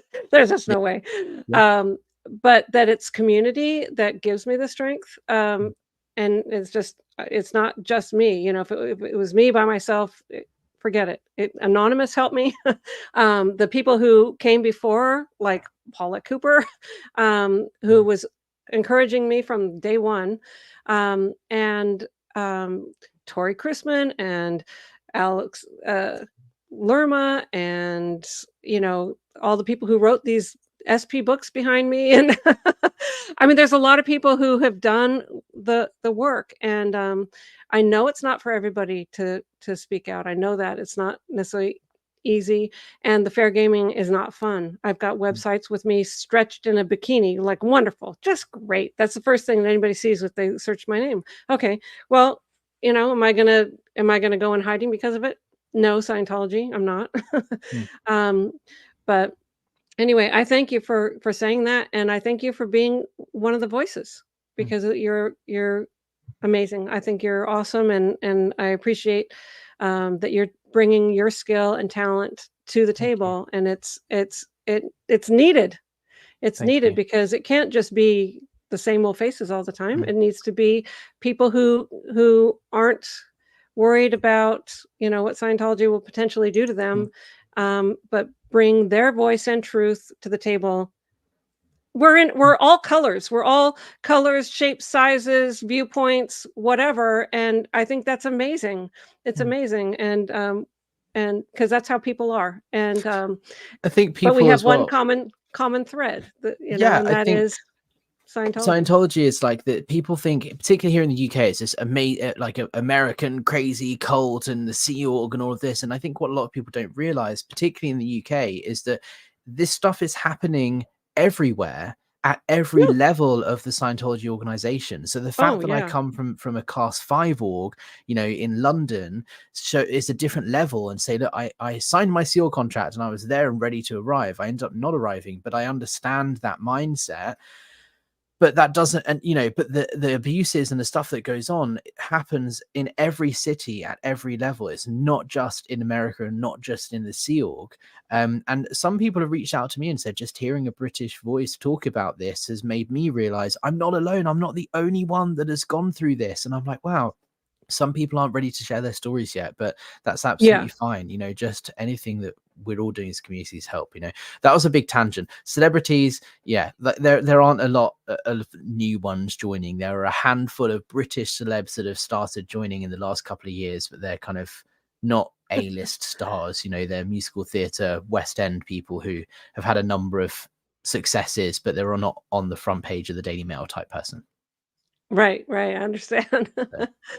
Sorry, okay, big tangent. So this is a new member. I don't know whose channel, but either way, thank you for being there. Thank you, Hans Christian Schwartz, whichever channel that was. Free Xenu Project of Farsec. I love this guy. Question to both Alex and Amy: when getting interrogated, I realized how you thought was driven into you, but did you ever stop and think this isn't right at any point you can remember? Great question. I mean, for me, I was locked in a room and told you can't leave until you've written up what you've done wrong against the church. Like, I couldn't leave till I'd done an OW write-up. And I was crying and I was screaming. I was like, look, I just need some space. Let me get some air so I can think about it, and then I can write something down. And they were like, no, you cannot leave until you've done this. And I remember going through the motions of being, this is stupid, I want out, blah, blah, blah. But I remember when I eventually left the room, I thanked the ethics officer and I said, thank you for forcing me to stay in this room, because if you hadn't have done that, I wouldn't have applied the tech. I wouldn't have done what I was supposed to do. And so you doing that to me was horrible, but you made me do the right thing. So thank you. That's what went on in my mind at the time. So yeah, I thought it was wrong and horrible, but by the end of it, you've just collapsed everything inside of you. What's the word, like given up, and just said, okay, I'll do whatever you need me to do. Well, on my third RPF assignment, and it was this time it was for something, a needle reaction with the e-meter, which, how I didn't do anything, and I'm sent away as an evil person. And I remember thinking that, I need to jump in front of the next car that comes by. And that's how I felt at the time. I felt so at a loss. And anyway, so I knew that it wasn't right. Something wasn't right. But you think that it's you. You're trained to think that everything is you. You're responsible for everything. Any flaw is you. And you need to apply the tech better in order to get better. anyway. So that's what's grouped into you from a young person all the way until I was 42 years old, Yeah. So I hope that answers your question sufficiently.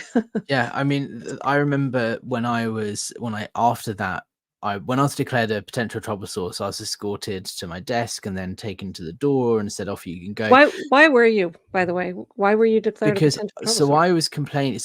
Long story short, I was kicked out and I was upset about it. And then I came back in. They did a board review and said, we're sorry. We're sorry, but we said you shouldn't have been kicked out. And No, we're not sorry. We're not sorry, but you shouldn't have been kicked out. And I was still upset about it. So I went into an ARC break session and I red tagged because I was crying at the end of the session. And the examiner was like, "Would you like to write a success story?" I was like, "No, I feel terrible. Like, I'm crying." And so I was kicking up a fuss going, I feel worse than I did before I went into the session. And auditing is meant to make you feel better. And I feel worse. So Scientology isn't working for me right now. And all I want is for Scientology to work for me. So I need to go back into session or something because this isn't right. And they took that to mean I was saying Scientology doesn't work and I've changed my life for Scientology, not Scientology changing my life, and declared me a potential trouble source, which is, against a lot of policy anyway. But I remember when I was leaving, that's when I kind of was like, this just isn't right, because I haven't done anything wrong here. And all I was doing is begging and pleading for Scientology to work. I wanted to do the right thing. And then I was being kicked out. I thought at that point it wasn't right, but I still deep down thought that it was probably my fault ultimately. And it took 6 years before I then was like, wow, no, this is actually just all bullshit. It takes a while. It takes, it does. It takes a while for the stuff to fall off of you because it's so ingrained. It's terrible. It is. Anyway, I got a lot I could say about that, but yeah, it does fall off though. Mind control is not permanent. Eventually, you can get your mind back.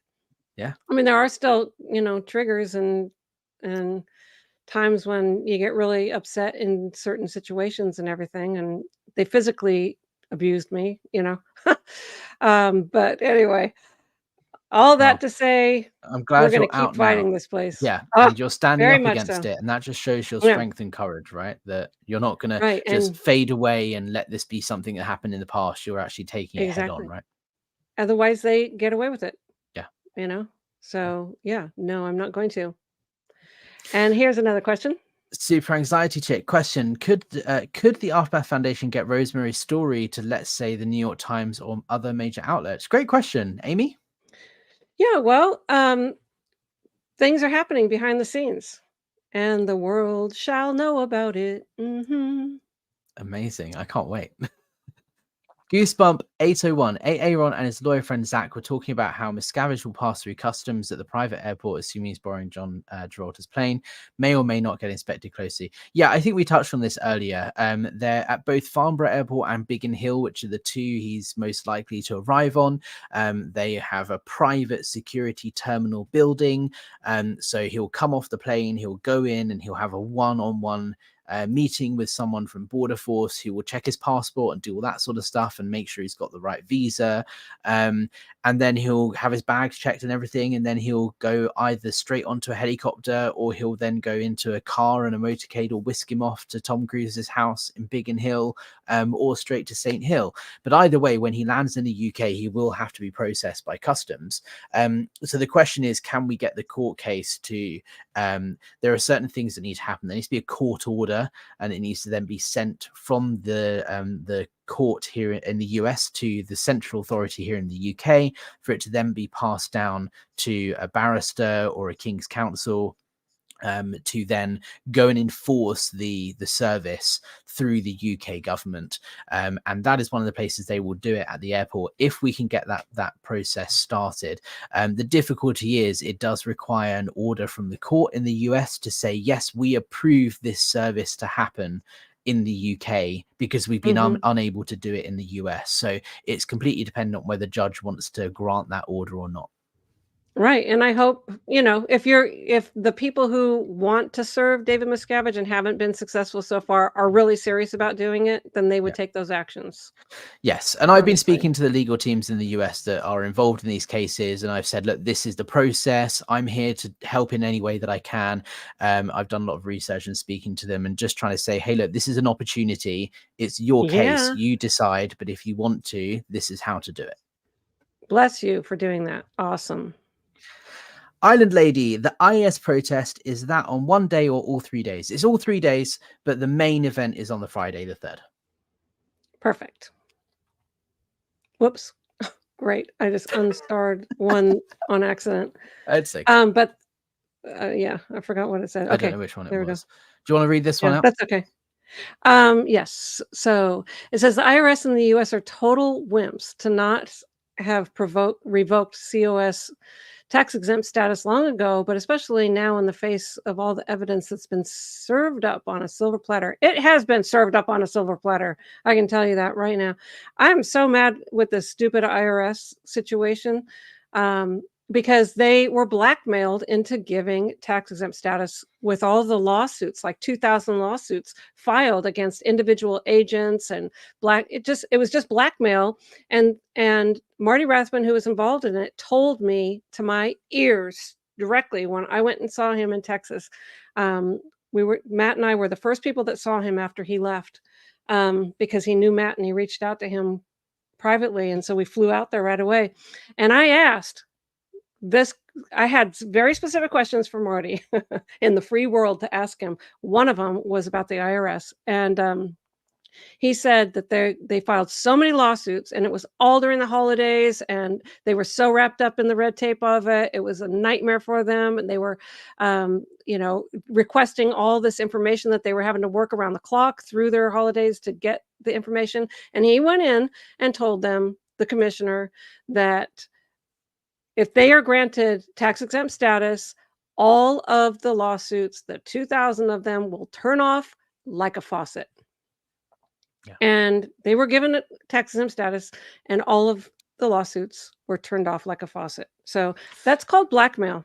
Yeah, it's bullying. It absolutely is. And this is what I'm quite grateful for in the UK, is the UK government they don't take that shit, excuse my French. Good. Right, because when they applied for charity status in 1999, here in the UK, it was very much like, okay, well, you have to prove that you have a public benefit, prove it.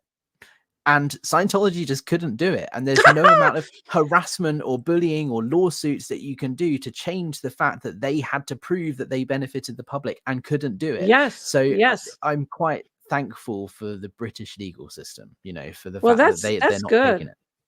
That is so good. And that news, when you broke that news, I just thought this is when you came up on my radar. Because I thought, oh, this brilliant reporting, by the way, really good. And then I started watching your videos and finding out more about you. But yeah, that was such good news that not everybody rolls over for Scientology. Yeah. Yeah, maybe they have a lot of money, but it doesn't impress everybody.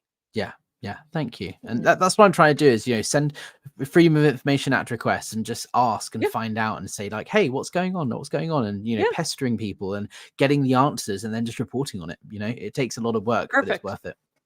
It is so worth it and appreciate it. Thank you. And I couldn't do it without you guys. I'm following in your footsteps.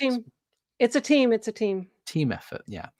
Free Xenia Project question, Alex, do you think they will be waiting for David Miscavige to go to the airport to leave the country and or come in through customs to serve him? If you cannot respond, don't. It's cool. Yeah, I think I've explained this already today about the way it will work, and I can't comment on what is or isn't happening to figure out when he will or won't arrive in the UK, if he's already here or whatever. There is stuff going on behind the scenes and we're doing our very best, but ultimately there's a couple of key decision makers in the process as to whether we can get him served in the UK, namely the people in the US who are bringing the lawsuit. It's their lawsuit. They have to decide whether they want to go through these, things to make it happen. And there's obviously a lot of cost involved in that, because you have to pay for international documents and process service and all that sort of thing. And B, the judge, the court has to decide in the US whether to allow service internationally. And those are two really big decisions that are kind of out of anyone's hands. But if we can make it happen and those two people say yes, we certainly are trying. We'll do our best. Beautiful. Plato, Apostate Alex question, will you be allowed to use bullhorns? Apologies if this was previously asked and not answered. No one has asked that. As far as I'm aware, yes, the law in the UK is as long as you're not hurling abuse at people or attacking individuals, you can use megaphones and that sort of thing. There's a few delicate rules around disturbance of the peace and peaceful protest and noise and all this sort of thing, but it's going to be hard for Scientology to get any sort of order to stop us doing that when they are hosting a 5,000 person huge event that's going to make a lot of noise with hundreds of coaches driving up and down this lane. It's going to be hard for them to complain about the noise of a couple of protesters with loudspeakers. They can, especially if it's going to, interrupt His Highness speaking on stage. Exactly. But great question. Oh, gosh. Escaping the Controversy. Amy, do you know who this is, by the way? Gabriel Tope. I do. She wrote to me. And she's on my long list of things to get to, people to get to do video with. But so yeah, I just recently discovered her and PTS for Life. I haven't talked to him yet, but yeah, it's so good. Well. It's so good. Anyway, love. I'm trying to support them as much as I can. Commonwealth, Canada. It's very closely tied to the UK, and they're two amazing people. That's fantastic. Gabrielle was the executive director of Vancouver Foundation. So she's, I interviewed her and told her her story on my channel. She's just started a YouTube channel. And again, it's like another voice from another country talking about Scientology. It's great. Yes. Love it. And I want to know if it's Gabriel or Gabrielle. Gabriel. It's Gabriel Tope. Yes. Okay, good. But Gabriel asked, question, can you use a drone to fly over the tent? There are some rules and regulations in place about use of drones and flying them, especially considering it's so close to Gatwick Airport. When I took a drone to fly over Saint Hill, it was with a friend of mine who is a fully licensed, accredited person that can fly drones and film stuff legally. So if we do that at this IAS event, obviously there'll be restrictions, protocols in place, and it will all be done above board. And maybe your friend who's fully licensed and could be there. Yes, maybe. Yeah, of course. But that'd be amazing. Yeah, I cannot confirm or deny any plans around drones at the event. I know nothing. Do you want to read this one out? I've been reading them all out. I'm sorry. Yeah, sure. No problem. It says, Sea Org Tech Discussions says, I've seen the 3 tents built in 2005, 6, and 7. No sound arrives to the entrance points of the manor. Okay, that's interesting. Yeah, it's behind. So they've got like the main road goes along like this, and then you have the manor, and then the castle, and then the tent is behind the castle. So it's unlikely they'll hear us from the road inside the tent. However, every single person going onto the property, unless they're arriving by helicopter, has to go past the protest. So they will hear us on the way in and out. But they won't hear us in the actual event itself. They're going to have helicopter rides for everybody. Can you imagine? Yeah, they would do that. They're going to do that for anybody of any sort of importance, that's for sure. And they're going to hand out blindfolds for everybody else. Yeah, exactly. Another one for Gabriel. Amazing. The Olympics held in Vancouver, we were forced to hand out thousands of Way to Happiness booklets.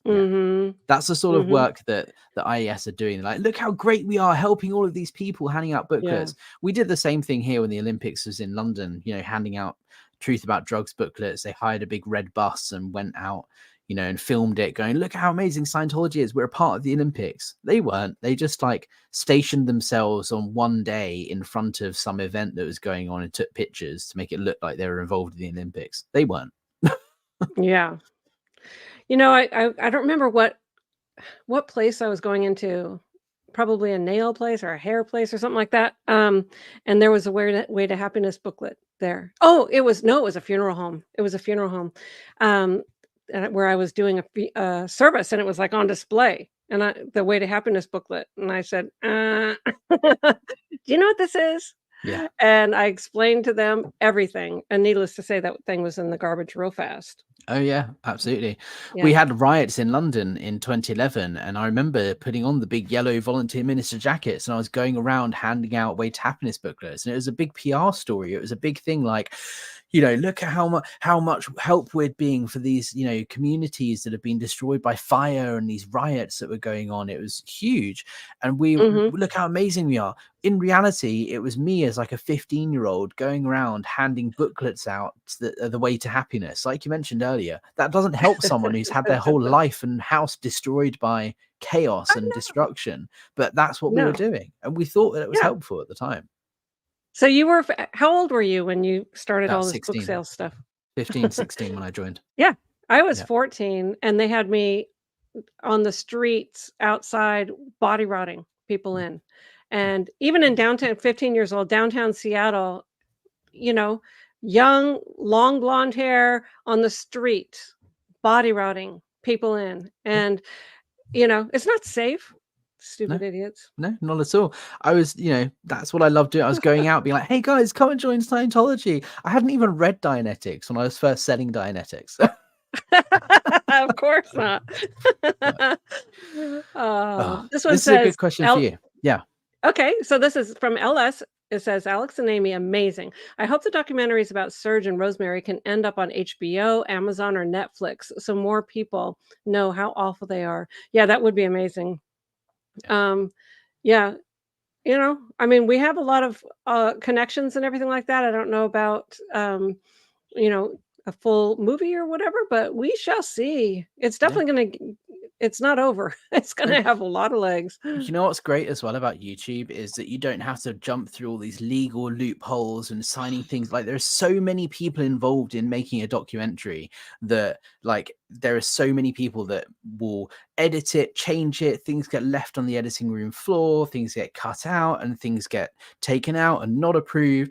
And that doesn't mean all documentaries aren't good. There are some amazing documentaries, but YouTube allows you to kind of speak freely and say, this is what happened, and tell all of these amazing stories of what the Artemis Foundation is doing to help, which is Yeah, just fantastic. So I'm looking it's forward to seeing fantastic. more of those come out, And by the way, everybody, if you can, tune in on the 4th for the fundraiser with the Aftermath Foundation in celebration of protesting the IAS event. The reason why is because a lot of things are happening, and we're going to talk about them where we haven't talked about them yet. They're not public yet.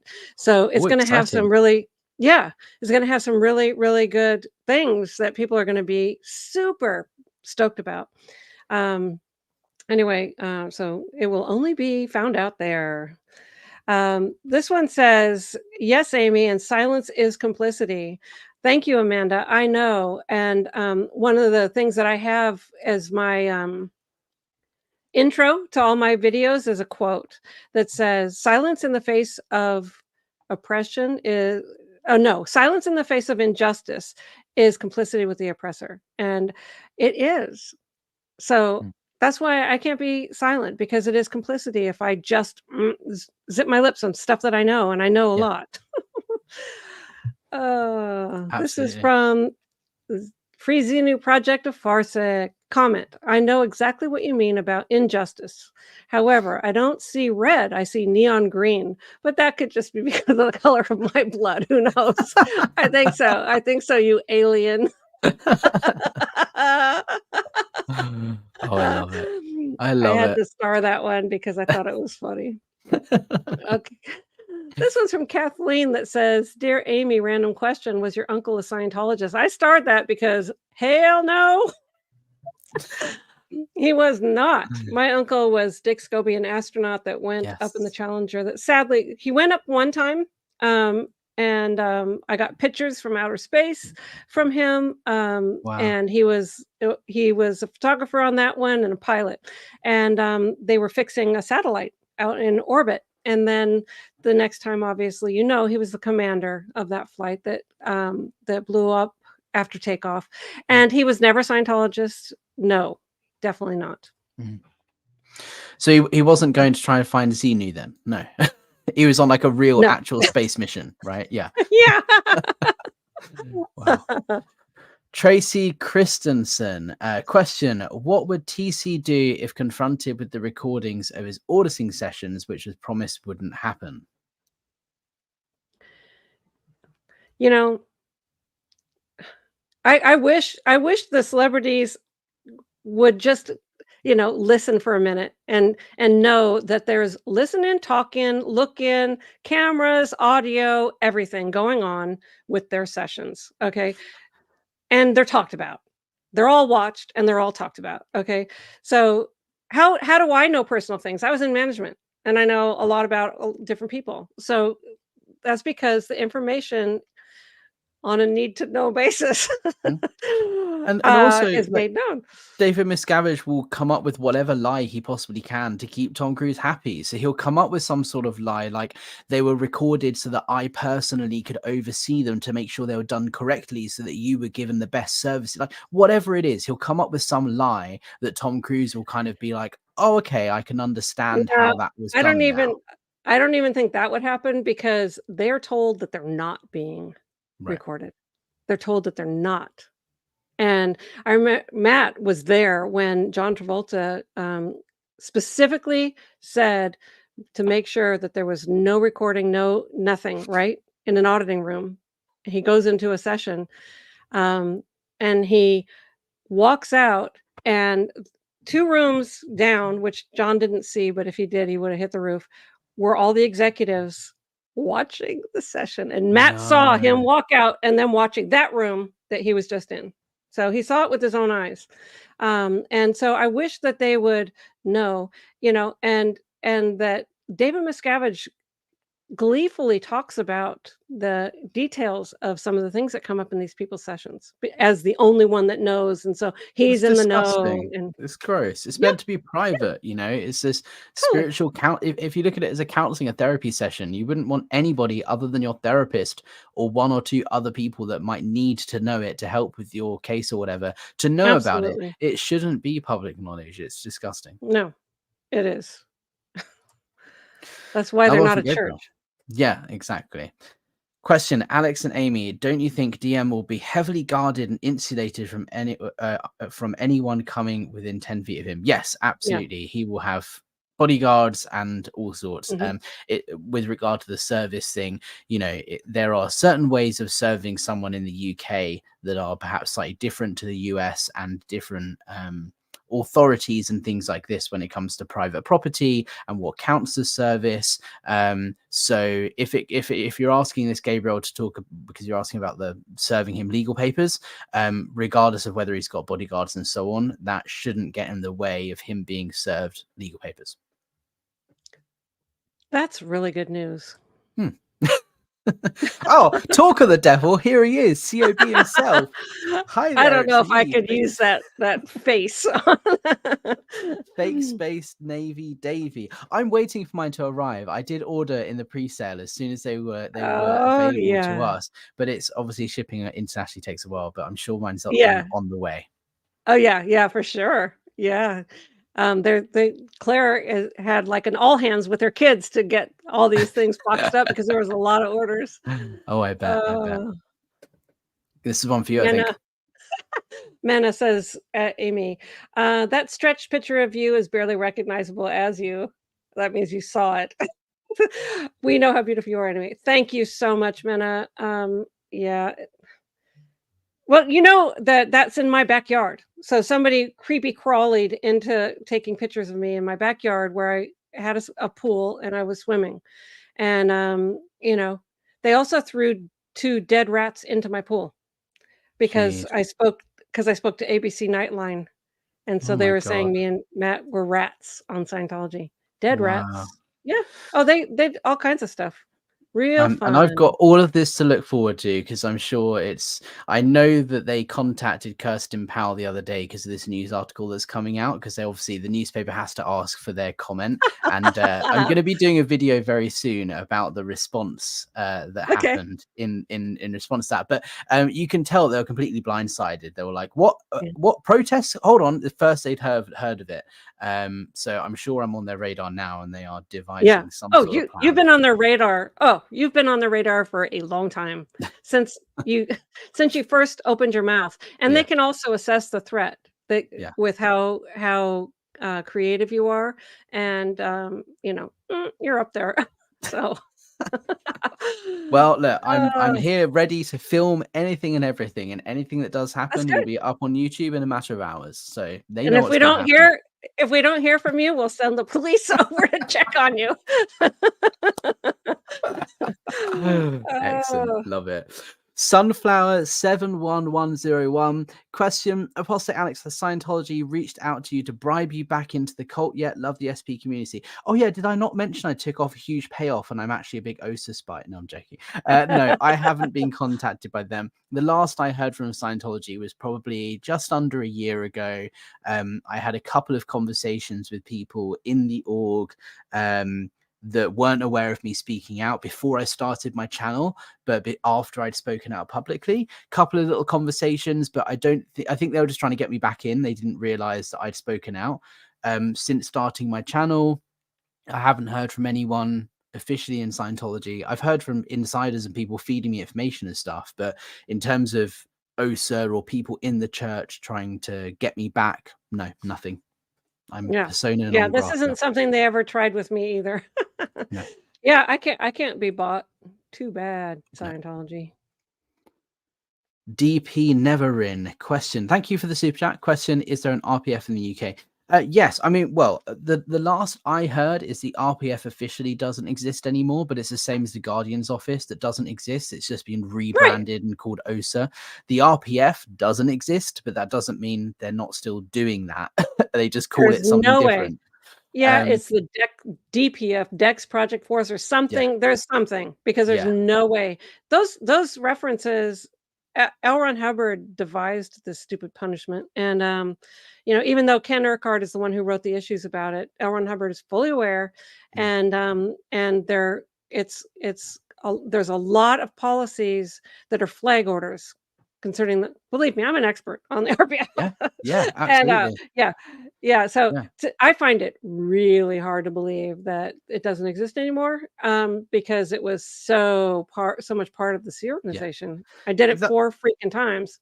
It's just like the Guardian's office. It's like they'll say, no, it doesn't exist anymore. And on paper, it doesn't. But it will just be called something different, and it will be operating under a different banner. Like, it will still be exactly the same as it was before. Exactly the same. Just and as criminal. Yeah. And as criminal, because they don't change their colors. They Yeah. just don't. They might change the wording around, and that's it. Yeah.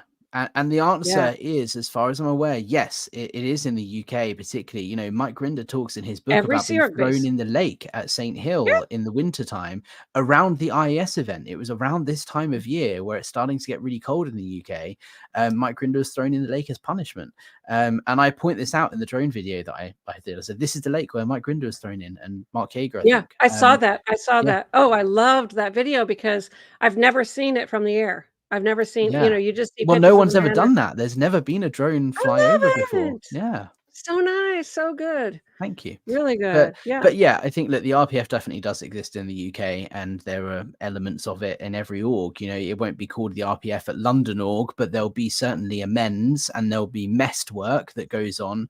I remember I was in ethics trouble once and had to scrub like windowsills with like, you know, sugar soap, sugar water, whatever it's called, and a little scrubber, and paint stuff, and, you know, and do messed work because I was in trouble a couple of times. It wasn't called the RPF, but it was punishment. MEST is matter, energy, space, and time. It's like the physical world. That's what Scientology calls it. Yeah. Question from Nermin Odkin: what if he's already there? I think this is about COB, about David Miscavige. He's not here now. Good. He is expected to arrive. If you speak to Rachel Hastings and a couple of others who were involved, Mike Rinder, Mark Headley, involved in events in times gone past, he usually flies out the week before the event. So he is expected to arrive in the next week or so, but he's not currently here. Good. Plato, thank you for the membership, whichever channel that was for. I don't know. Yep. Thank you. Samaya, $2. Thank you for the super chat, and we prefer you well rested. Good vibes. Good. Thank you for the super chat, Fire and Herbs Nurse. Is that it? Are we at the end? Oh no, there's one more. Go on. We have no, there's one more after this, and then okay. Do you want to take this one? Sure. Okay, so it says question: IAS is over Guy Fawkes. Yes. Do you think Scientology know this, as there will be fireworks going off the whole weekend? Oh, I didn't know that that's what happened in England. It says, "Won't that drown out DM and annoy him?" It'll annoy him for sure. Yeah, Guy Fawkes. So there's 3 names for the 5th of November: Guy Fawkes Night, Bonfire Night, and Fireworks Night. It depends on which generation you are as to what you call it. But essentially, yeah, it's a celebration of when Guy Fawkes tried to blow up Parliament. And to celebrate every year, every town and village you can think of in the country has a bonfire night where they make a massive bonfire and everyone comes around and, you know, celebrates because it's meant to symbolize the burning of Parliament, and has fireworks to celebrate. And it's like, it's a national festival on the 5th of November. And there's a rhyme: remember, the 5th of November, gunpowder, treason, and plot. And so it's highly ironic that they're hosting the IAS event on this day, because Guy Fawkes is the symbol for Anonymous, which is Scientology's number one enemy.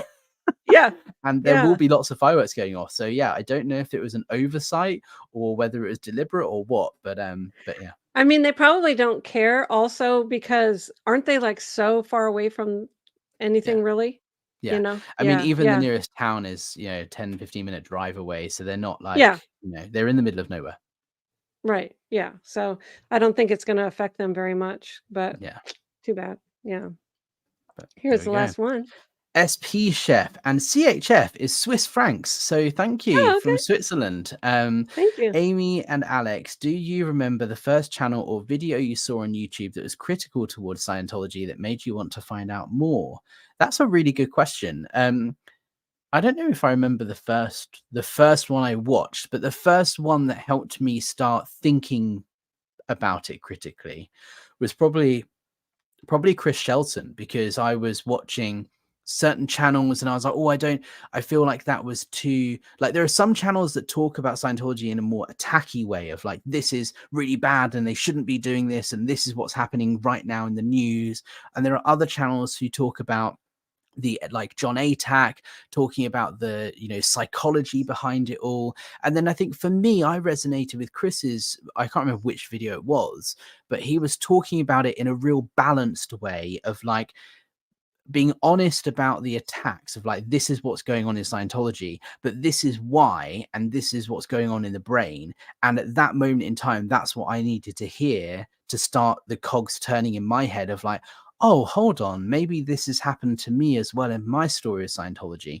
And I wasn't ready to hear like an attacking video saying Scientology is a cult. Anyone that said that C word, I instantly switched off. And in these videos of Chris Shelton that I watched, didn't use the cult word. And that was, I think, really important for me in first coming out. And now I've gone on that journey and I never called it a cult, and now I do. And it's that process that people go on, but everyone relates to different things. Yeah. Yeah. I mean, I guess the answer for me would be, I mean, it was a long time ago. It was the Anonymous. It was Anonymous protest. And I thought it had such an impact on me, because I thought, they personally are standing, like, it was a new concept to me that they're standing up for other people. Like they weren't abused, but they're standing up. And I remember specifically, vividly in my mind, this one man, that young, probably 30 years old, long hair, and he's out there in Australia with a bullhorn, and there were Scientologists in the Sea Org building looking out the window down at the protest, and he was with the bullhorn up there, pleading to them to find out for themselves and think for themselves and get out of there, and their practices are not okay. And it just had so much impact on me. Like, he literally has a big heart and he is there to help. And it's not just, you guys suck, you suck, it was eye-opening to me. And I also felt like, so if I spoke out, there's going to be a world of people that actually care, that will be there, So then I did start speaking out, and there were people in my defense, and it made me not feel like just one person in an ocean or something. I felt like it was the other way around. Yeah. I was, the ocean was with me, This is and so it really helped. important. Yeah, this that sense of community, is that if you do leave, you're not on your own, right? The Aftermath Foundation will help you leave, get set up with a new life. There is a whole wealth of people in this community that just want to support and help people, that are coming out of Scientology. I will never try and convince someone to leave Scientology, but if I get a message going, hey, I'm currently in and need some help, I will answer. I'll give them a call and I'll direct them to the Aftermath Foundation, and I'll help in any way that I possibly can. I'm not going to try and talk you into it or talk you out of it. That's your personal decision. But if you need help, that's what this community is for. And it takes time, and you're not alone, Yes. Danielle. Thank Hi, you, Danielle. Danielle. You're definitely not on your own now. No, No. She came to exactly. my rescue in London. I love Danielle. Danielle's So do amazing. I. She's really good. I went for a coffee with her a couple of weeks ago, actually. She's great. Good, good, wonderful. Oh, I wish I could visit you guys all there. Really You're could, welcome anytime, Amy. It would be lovely to meet you in Yeah, right. person as well. This is the funny thing is Yeah, I've met so many people on SPTV that I speak to on a daily basis, but I've never met in person. It's going to be weird when we yeah, all do get together in real life. I'm yeah, sure it will happen yeah. at some point. It will. We'll have to do something like that. Yeah. Uh, anyway, I Awesome. appreciate all of you, and I appreciate you, Alex, and everything that Thank you're you. doing. It's really it is coming together, isn't it? It Yeah, is definitely coming absolutely. together. Can I just do a little plug before we wrap up of this Of protest course. website? So, if anyone does want to attend the protest in person, this is the website, iasprotest.com. You can register if you want to, but you don't have to. You can just show up on the day if you want to. But this is just if you want to receive notifications if the plans change or the meeting spot changes or whatever on the day, because there's a few things we're waiting on final confirmation from. But if you are abroad and you can't be there in person, follow us on social. That's the hashtag. We're going to live stream the protest as well. There's t-shirts in the merch store you can get if you Yes. want to support the cause. Maybe And maybe they can get them in time for the protest already, do you yes, I think? think the Yeah. next 1 or 2 days, I think the Yeah. last few days before the time limit Yep. runs out for dispatch and everything. But you can get your Good. t-shirts on the merch store. We're gonna have placards and banners, and there's also a link to the Aftermath Yes. if you want to donate. If you've got money that you want to donate towards the cause, the Aftermath is where it should go. They'll help people leave. And there's all the information at the bottom, why we're protesting, the banners and such that we've got. You can download your I own and love make your these. own ones, or you can, Love we're gonna it. have some there as well, like this one that we're streaming Nice. on YouTube. Look up SPTV. And like some personal ones about people we know. When was the last time you saw Yeah. family? They love you, so do we. And you Yes. can download these if you want to attend in person. You can download them and print them yourself, or you can make your own. We want to get creative. So Yeah. yeah, if you want to take part, iasprotest.com. But we'll be live streaming. I'll be there. Yeah, so come and take part. Fantastic. Well, it's been so lovely talking to you, Alex. I really, Absolutely. really, really enjoyed it. Thank you so much, Amy. I really do appreciate this, and it's been lovely to have you on. And I'm glad we finally got around to it. There has been so many live comments in the chat and stuff. I'm sure there's ones we've missed. So Oh, if yeah. you want to contact us or whatever by email, you can do that, and we can try and get back to you, or maybe we can do part 2 or something.